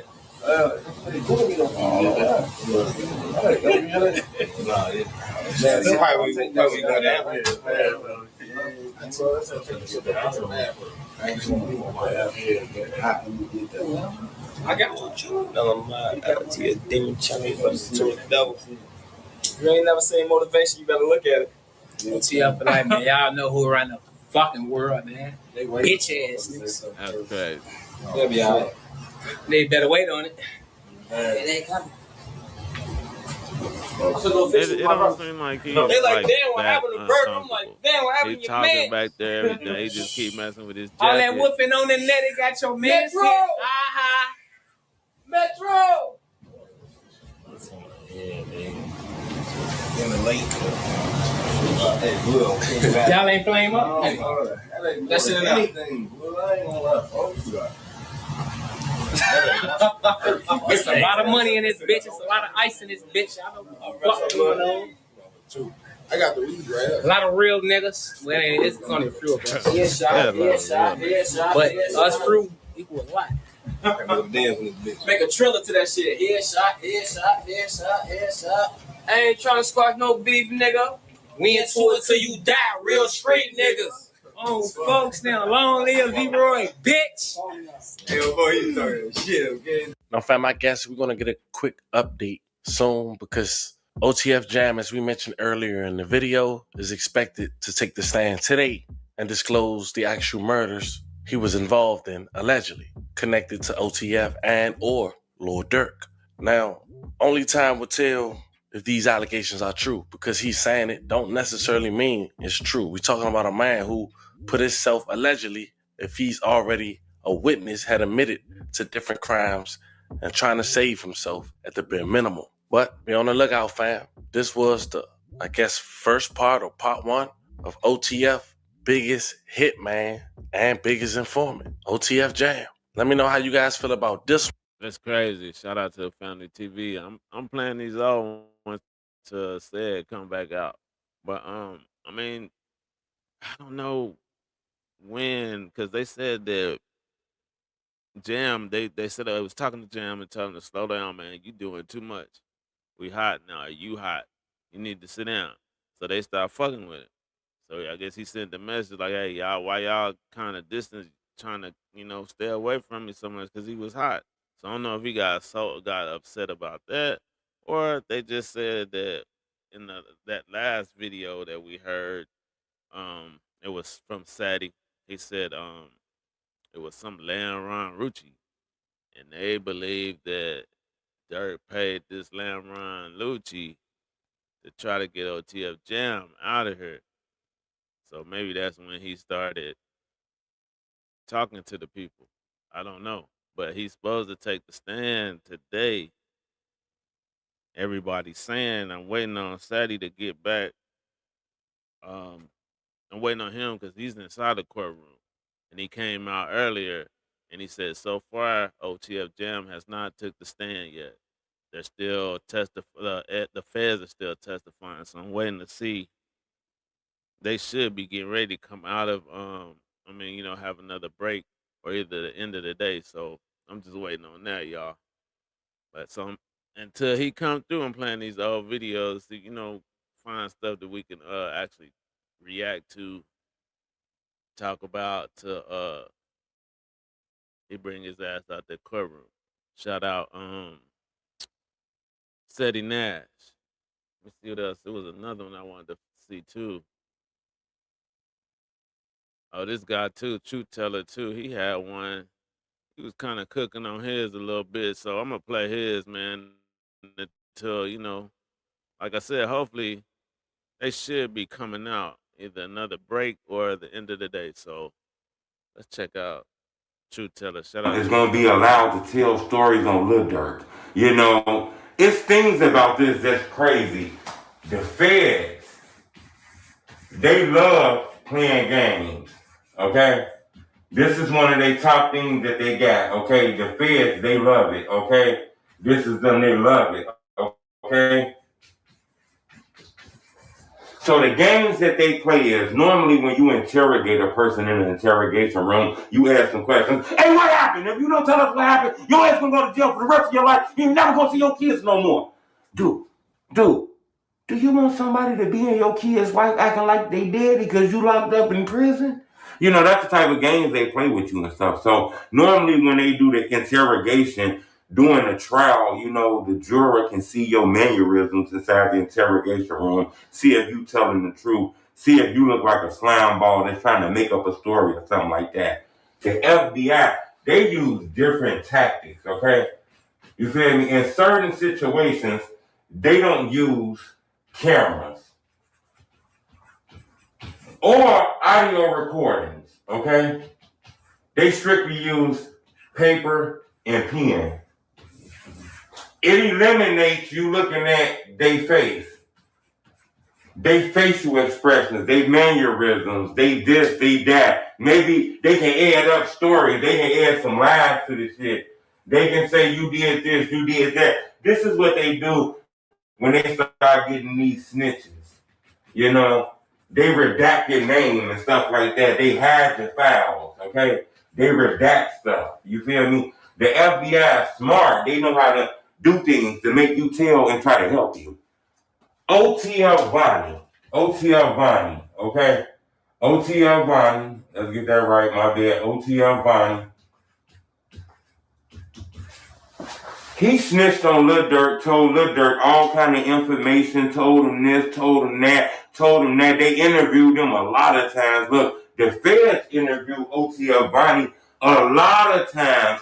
And out of all the times they interviewed him, they don't got no video camera. Zero. They got zero camera or audio recording of him snitching on Lil Durk. So it ain't like the jury can sit back and watch what he was telling them. They just got to sit back and listen to what the police said that he told them. And then they can there's going to be some cross-examination and they're going to ask some questions during the trial. But we don't know if they trained him. Yeah. According excuse me. According to Seti Nash, Brian Steele is like, he said putting belt to aid with that prosecution. So they turn out, them feds and all that, they turn them all down. They breaking their stories down. So they they might end up saying that it was some shiesty or shoddy police work. You know what I mean? because he said Brian Steele was just knocking holes in all them Fed stories. You know, if they told him to say this, hey, look, do this, say this, say that, say that, say that. We don't know what they did because there's no camera or audio. It's just he said, she said, he said it. Police wrote it down and they said that's what he said. Really trying to give him a deal to come home, you know? Remember, Durk wasn't in the first indictment. All these guys was arrested. About 5 to 7 hours later, late at night, Durk ended up being arrested. Because somebody told on him that same day, which was violent. Let's go to it. OTF Jam. Okay, let's go to OTF Jam. They said they interviewed Jam over 30 times. Okay, over 30 times they done spoke to him, sat down, interviewed him, interrogated him, talked to him. He done snitched, he done told, he done did all of this. He told on this dude, he told on that dude. He gave all the information and did all of that. And they only got him 3 times on the camera or audio recording. I just said it was. What them other 27 times? What else he said them other 27 times? Y'all said he said this. He's finna cross-examine them, ask him in the courtroom and talk about the shit that he said. But why we can't see him say it out his mouth? Y'all sure y'all didn't tell him to say this and train him to say this and do all of this? Okay, this I'm just saying. But these are the tactics that the FBI pulled. That's why you gotta stay out of trouble. Flop. True enough. Hey man, I mean, I could have. I mean, like OTF Vonnie, I kind of figured that, you know what I'm saying. Maybe he was gonna just fall. He wouldn't be able to take it. He was gonna talk. But OTF Jam, man, I just never thought. I was with 600 Breezy now. I'm like, nah, there's no way he gonna say anything. He gonna stand tall. He gonna stand on 10 toes, not say nothing. But shit, it seemed like he talking like a mug. But hell, you know how many of y'all think? How many of y'all thought that he was gonna say something when they finally caught up to him? And I bet, man, I guarantee you them when Durk's lawyers came in there and was talking to him and told him, man, that Jam was gonna be one of the witnesses, man, it probably broke his heart. I'm serious. It probably broke his heart, man, 'cause never thought he'd do that. And then he gave him all that money. Look, them attorneys probably walked in and been like, Durk, you know, we got some bad news. Such and such, OTF Jam, he is gonna be one of the witnesses. You know what I'm saying? That we got some bad news. I bet you he just did something like this here. I bet you did, man. I'm pretty sure that broke his heart. OTF Flopper. They interviewed him a whole bunch of times.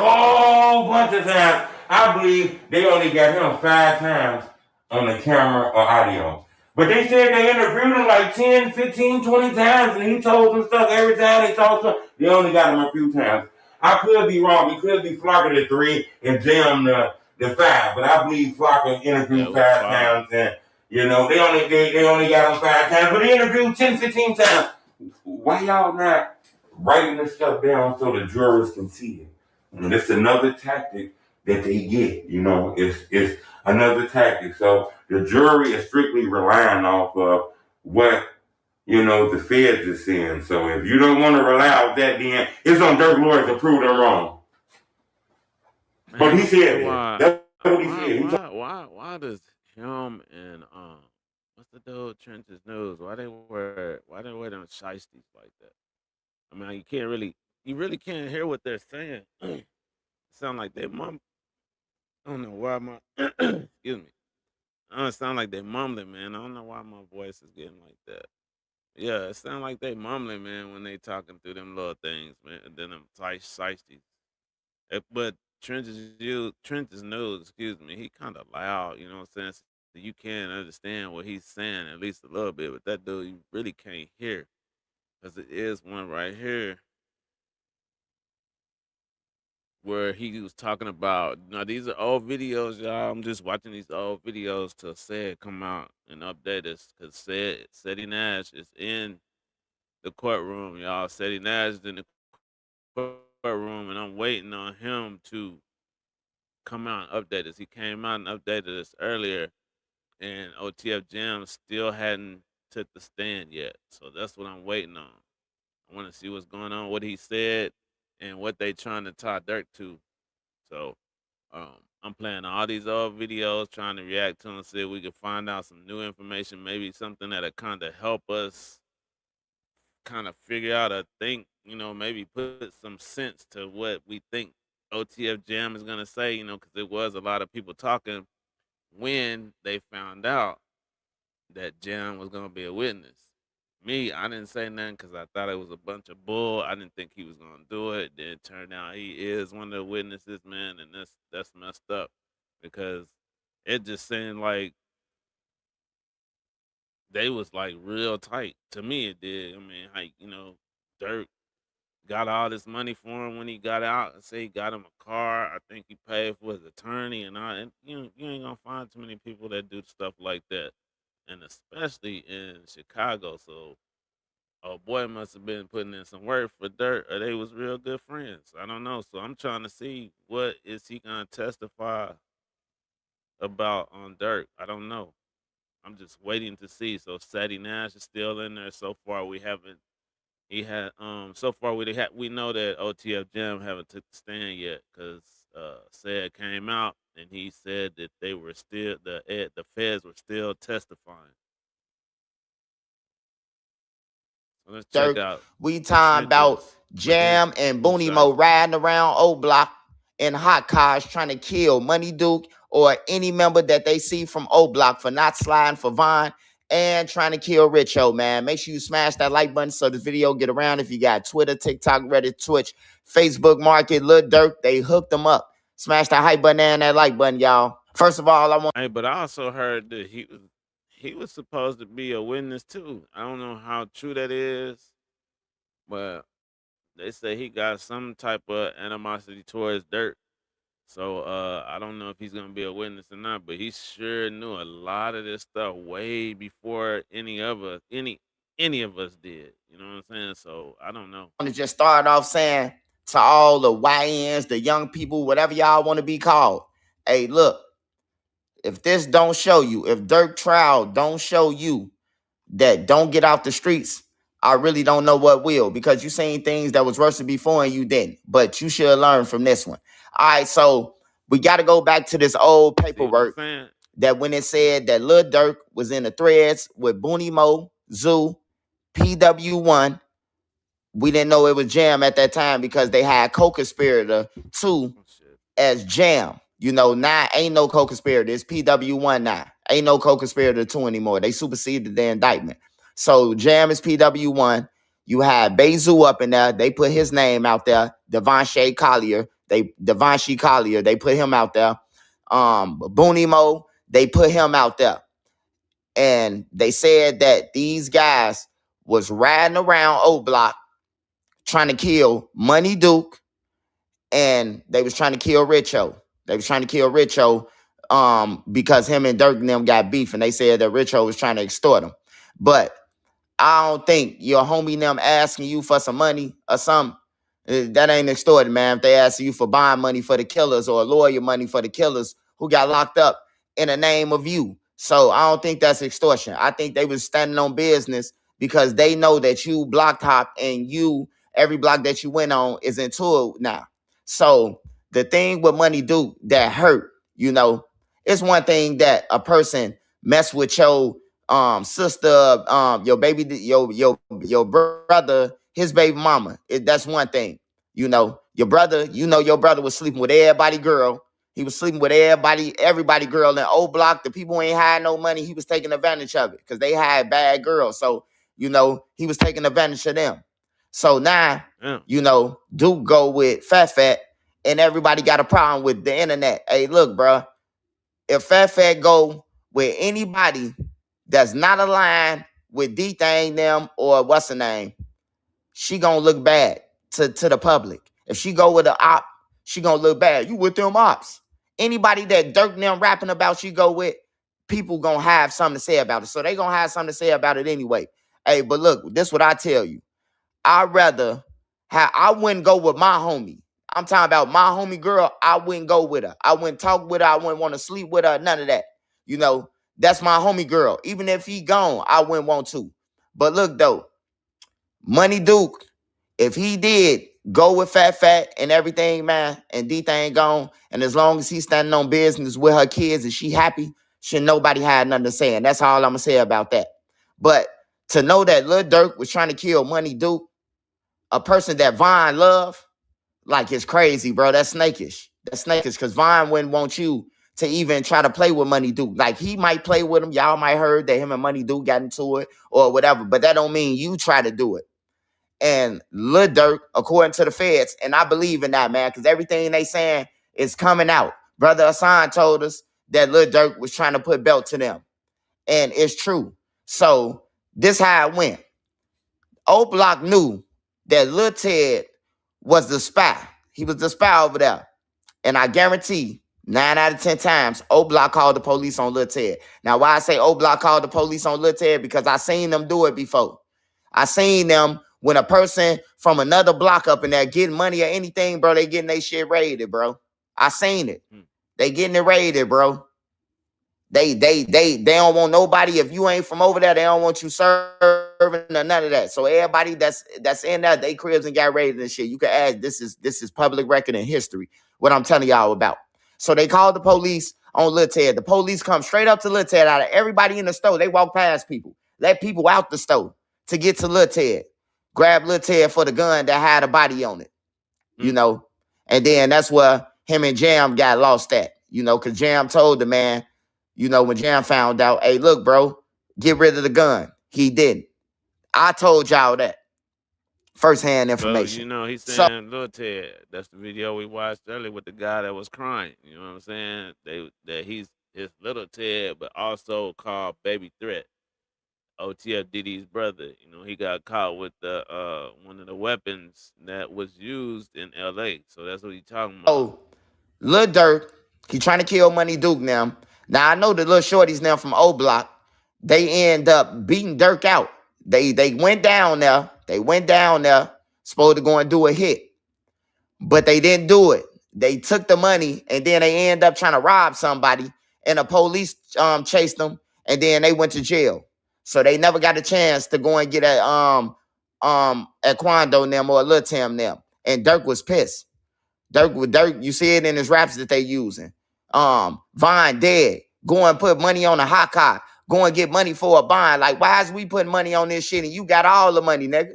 What the fuck is we putting money on a hot car and you got all the money? You walking around with $1 million. You hear me? So, and it's a good thing that O Block didn't go and slide like Durk wanted them to.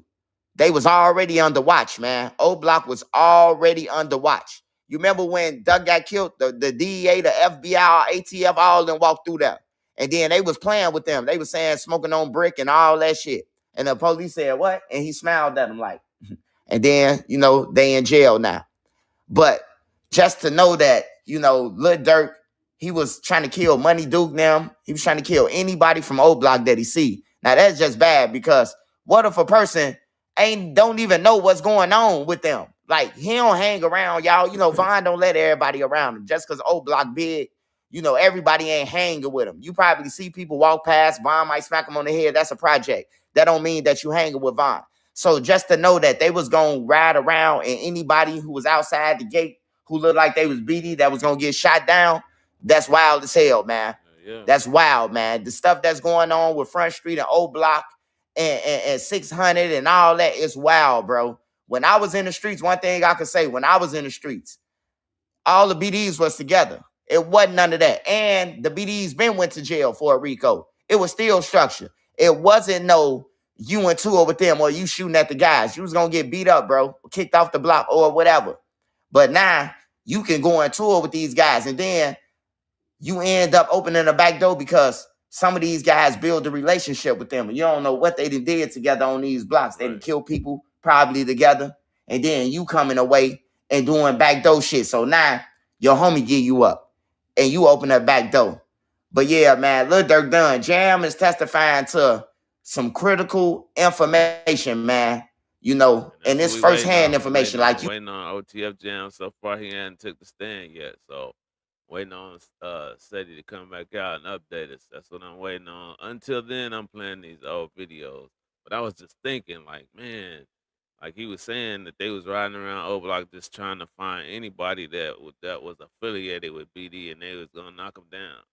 But it makes me think, like, you know what I mean? Like, what if these people, you know, like you got the Front Street and STL and FBG and 600 and all that stuff.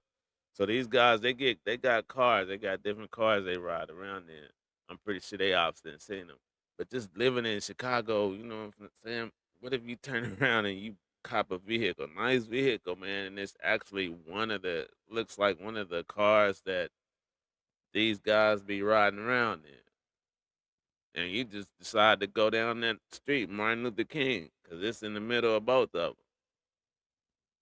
And they mistake your car for a rival gang. I couldn't live in Chicago, man. I'm not playing. Not in them areas. I could not live in Chicago. I would have to be like way out in the suburbs, way out there. I could not be out around in this area over here. I just couldn't, man, because you just never know when you might get hit by a stray bullet.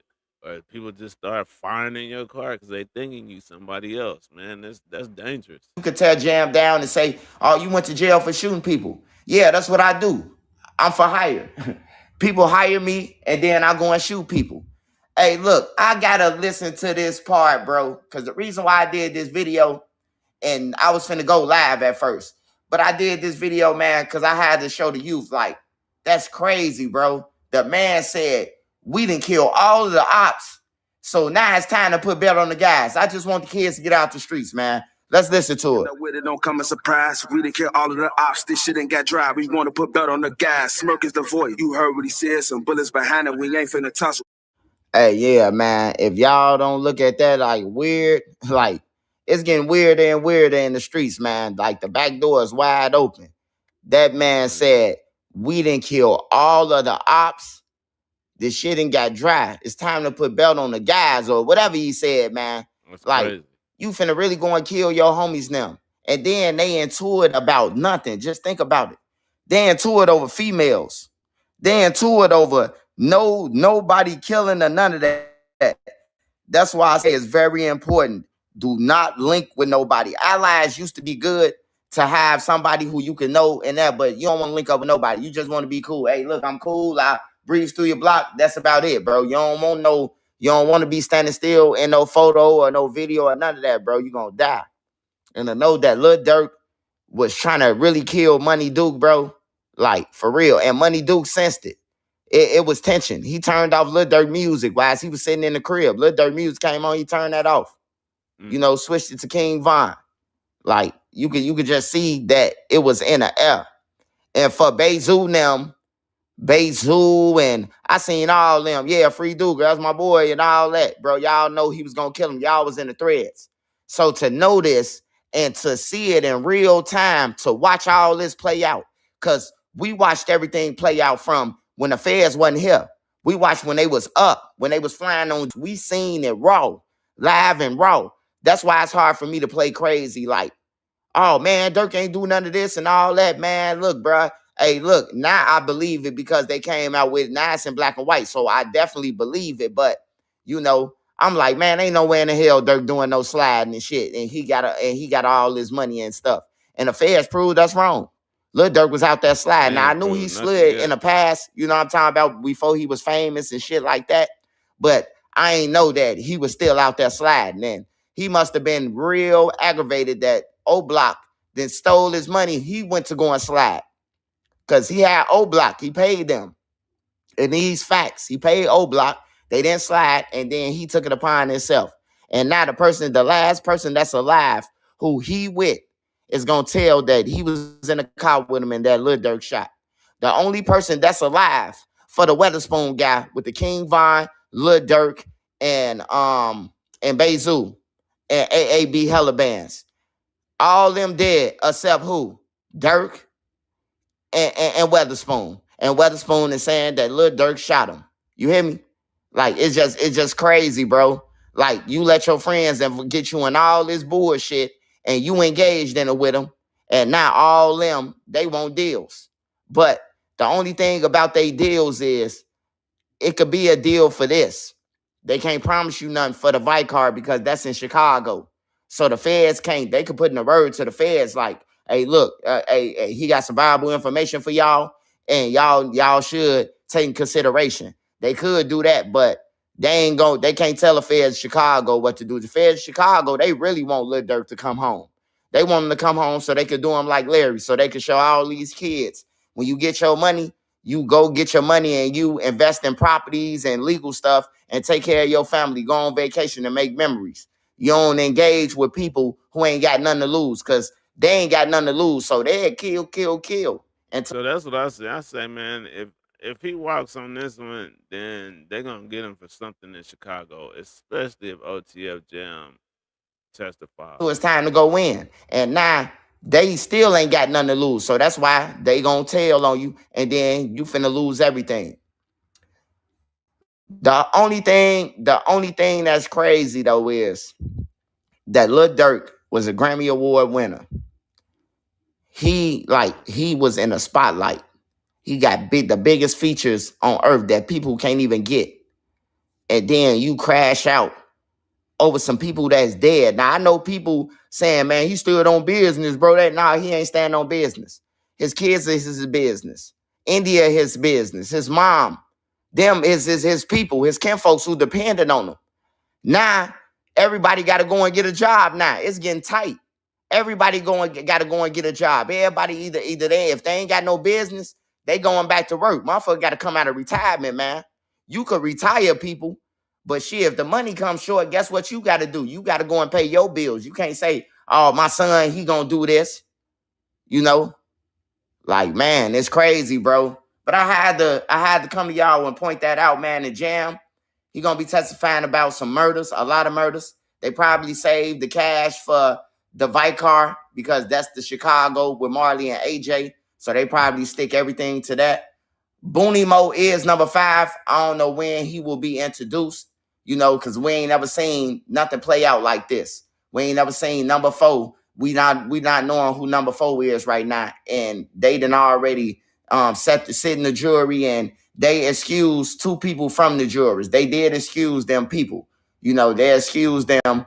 But, just to know that people even thinking like that, the jurors, hey, you lost already. If they thinking like that, you got some racist people who can hold their breath.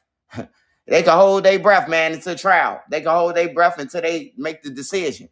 And then they say he guilty. In my mind, he looked like it anyway, but we ain't gonna say it. The people who saying it, they just want to get out of jury duty. They probably got real motion, and they don't want to be there trying to get no scraps. That little $80, $100 that they getting for jury duty, they making more than that. Some people probably making that in hours, a few hundred. So they want to go to their. Well, I heard that he was supposed to be testifying too. I don't know how true that is, but I've heard that in several bloggers' videos that this guy right here, Trenches News, is supposed to be testifying. I don't know how true that is. That seems like he's still in Chicago. I don't know. But I'm playing all these old videos until they come. I guess when they either break for the day or take another break, because I'm waiting on Steady Nash to update us. He came out earlier and said so far OTF Jam has not took the stand yet. Oh, my eyes burning. Excuse me. I'm just watching these old videos, man, see what's going on. I want to check out some of these TikTok things where OTF Bonnie's dad was like talking, man. You know what I'm saying? He was talking bad. You remember he said, because we just showed the one where, no, hold on. I'm going to look at something else before I get to that. But, he had said that Vaughn was going around saying that somebody was stealing money from him, and they were saying that it was OTF Vonnie. So I want to check out this attorney here, man. She just started talking about this too, and she be cooking a little bit. So let me check her. What is her name? It just says the Florida Defense Team. Let's check her video out.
Hey guys, Lisa Figueroa here, board certified criminal defense attorney in Florida. Back to talk to you about Lil Durk. Can you believe it? My goodness, we started this channel like barely 8 months ago, and everybody from the beginning kept telling me about Lil Durk. When are you going to talk about Lil Durk? When are you going to talk about Lil Durk? And then finally we started talking about it, and this has been going on since back in August of 2022. So this is almost 4 years later to the day, and we got a jury seated. There was all kinds of stuff being reported about the jury selection, and they had a juror who was thinking, they look guilty. And so that guy obviously, or I don't know if it was a guy, I think so. And then we had a young person who was a student and said they'd heard Lil Durk's music. That kid got kicked. But today, the jury is seated. The people that are going to listen to this case are there and ready. And the opening statements are starting, and it just came through. So the plan, what we're going to do is I'm going to talk to you a little bit about what's coming in the opening statement for the defense. And then I'm going to follow up with what the government's arguments are. And then we'll give you our final kind of takeaway of day one and where we think this is going. So expect 3 different videos today. We're dropping them as the information comes in and I'm able to vet it, and we will let you know what's going on. So for starters, we got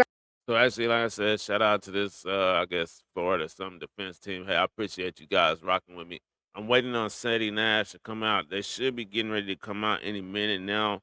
Either they're gonna break for the day or they're gonna break, you know what I'm saying, or they just taking a break, a little recess. So I'm waiting on him to come out and update us, man. Cause so far OTF Jam hasn't taken a stand yet, and that's what I'm waiting for. I'm waiting to see when he's gonna take the stand and what is he gonna say. So I'm just waiting on Steady to come out, man. Shout out to Steady Nash.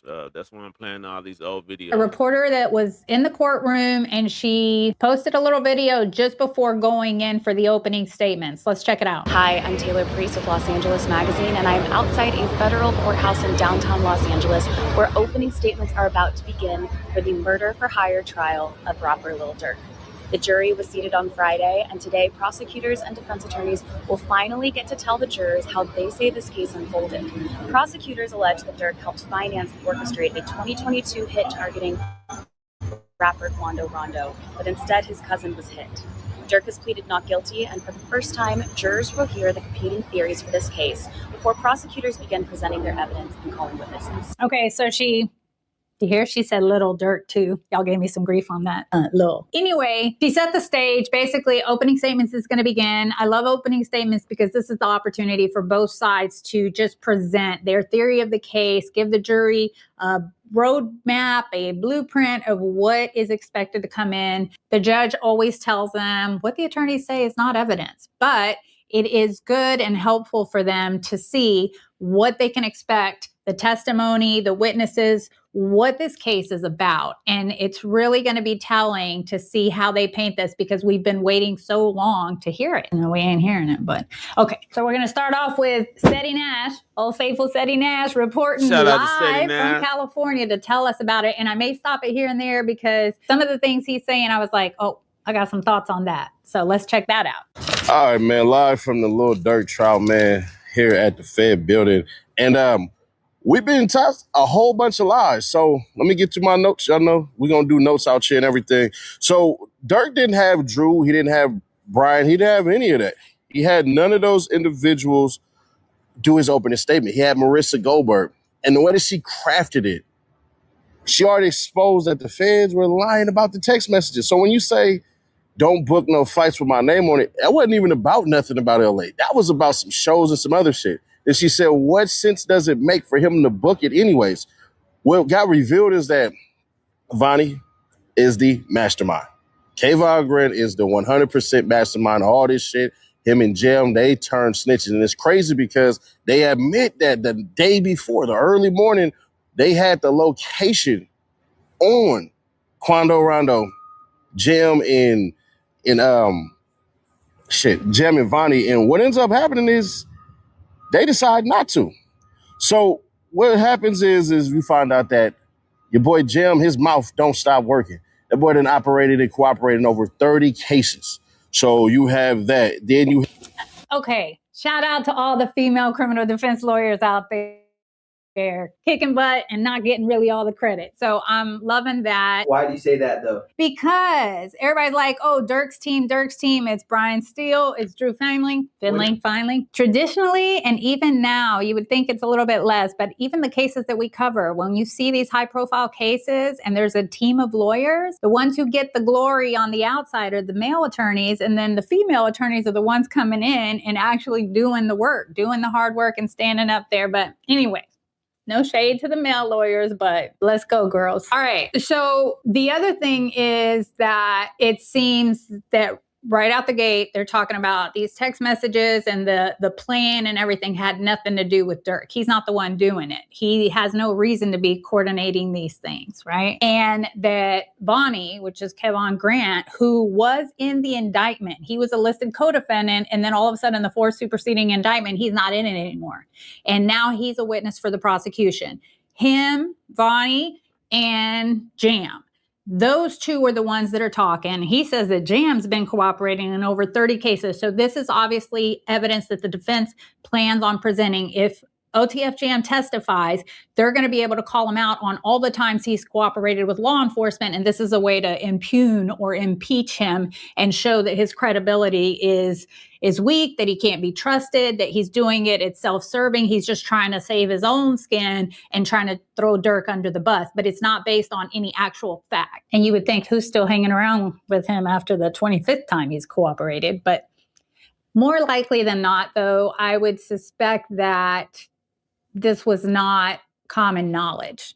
A lot of times those prior histories are things that go unnoticed and they don't realize how long. Because again, like I've talked to you before, if you're new here, the feds, they be watching people for a while. So they're building up their cases, and these cooperators are longtime associates, affiliates with law enforcement. And so it's not common knowledge until something like this, because a lot of times people end up pleading out and then they continue to cooperate, or whoever they snitched on is now going to do the same thing. And so it doesn't really come to light until someone calls them on it and says, no, wait a second, y'all got it wrong. All right, but let's see what else they say. Another good point, I don't know if you guys watch the lawyer. Lawyer for Workers. Mo, is it? Yeah. He did a short about jury selection. But what I thought was interesting is to hear that they're splitting the opening statements 1 hour for each side, but 1 hour for the prosecution. And then the defense has to split the hour between all the co-defendants. Anyways, and I think that kind of sucks, because then and that they have to like decide between themselves how to split it up. I don't know if he'll speak to kind of how they broke it up. Was it even 20 minutes each, or whoever is left, or if one is going to talk longer. And they did say that Drew did the jury selection, and in it showed very much that the theme was Durk's got all this money, Durk has all this fame, he's not going to be involved in this stuff. These other people who are just, they're hurting for money, they're wishing they're in the limelight, they all have something to gain, and Durk doesn't. Like, he's busy doing good stuff. And anyways, and he took charge of the jury selection, which made it look like they're all kind of on the same team. Anyway, forget that. Have Kevon Grant being the one who did all the drilling and all the setting up. He's the one who did the black shear shooting and all that, who's saying, hey, basically, bro, check this one out. I got something for y'all.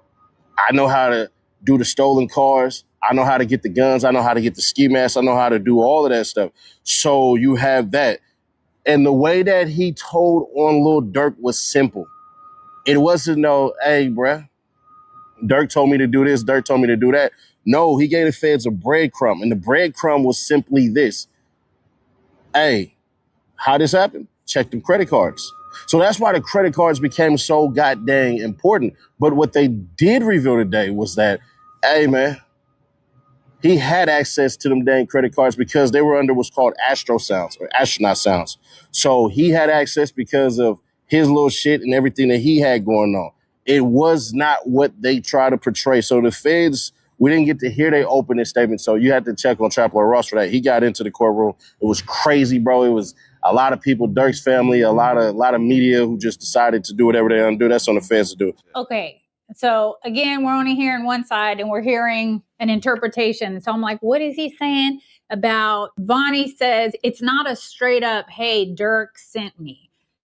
that he gave him breadcrumbs. I'm interpreting that to mean, and let me know if I'm wrong, but when Vaughn is talking to the feds, rather than just straight up telling them Durk sent me, he leaves them breadcrumbs. I'm thinking it's just real vague. Check the credit cards. Like you'll see, you check the credit cards. But then the flip side of that is they both, or they had access. It wasn't just that Durk has access to the cards. These people that work for him also have access because it's all part of the organization and some of the things that they do as part of that employment and the work involved in the music and all the other things related to what they do, but not about a murder, not about paying any money or sending out money for, certainly not a hit on nobody else. Right. So it's weird or questionable that it would be so vague. In other words, that's the implication. They're making it seem that Vonnie is not straight up saying, or at least didn't out the gate say, Durk sent me. It was kind of like backdoor. And maybe it could have been that he was afraid and didn't want to just throw it out there. On the other hand, the context really matters. So until we actually hear what the statement, normally those proffers or interactions would have been recorded. Ultimately, that will likely come out in the trial, and then the defense will have the opportunity to bring out those points, and then we make it a little bit more of the context. Well, that's what's up. Shout out to that Florida defense attorney. She was bringing a little stuff to us, but I'm pretty sure they might be out. He might just be going home or going to his hotel and just go ahead and making a full video of what actually happened, man. I haven't even heard anything from Traplo Ross yet. I am waiting to see if somebody's going to come out and say OTF Jam took the stand today. So far, what they were saying like 6 hours ago, shout out to Seti Nash, that the feds were still testifying, or one or two of the feds were testifying still. So I guess he is probably gonna go home and then just bring a whole video out. So, cause I'm pretty sure they out, man. This has been like almost 7 hours since he made that last video. But as soon as he comes with that, man, I'm gonna bring that to y'all, man. Shout out to Seti Nash. That's all I got to react on today. I don't want to go back too far on them videos, you know what I'm saying? I wanted to get into the part where OTF Vonnie's dad was telling us all this stuff about, you know what I'm saying, how they gave Lil Tim money and all. I ain't gonna get into all that because I've been on for 3 hours. So whenever he comes, when they get out of court, he's probably gonna drop that video and I'm gonna bring it to y'all, man, because I want to see if OTF Jam took the stand today. So you guys, I appreciate you rocking with me, man. And as soon as that information become available, I'm back on this bad boy, I promise you. So y'all stay tuned, stay safe, and I'll catch y'all on the next one. I'm out.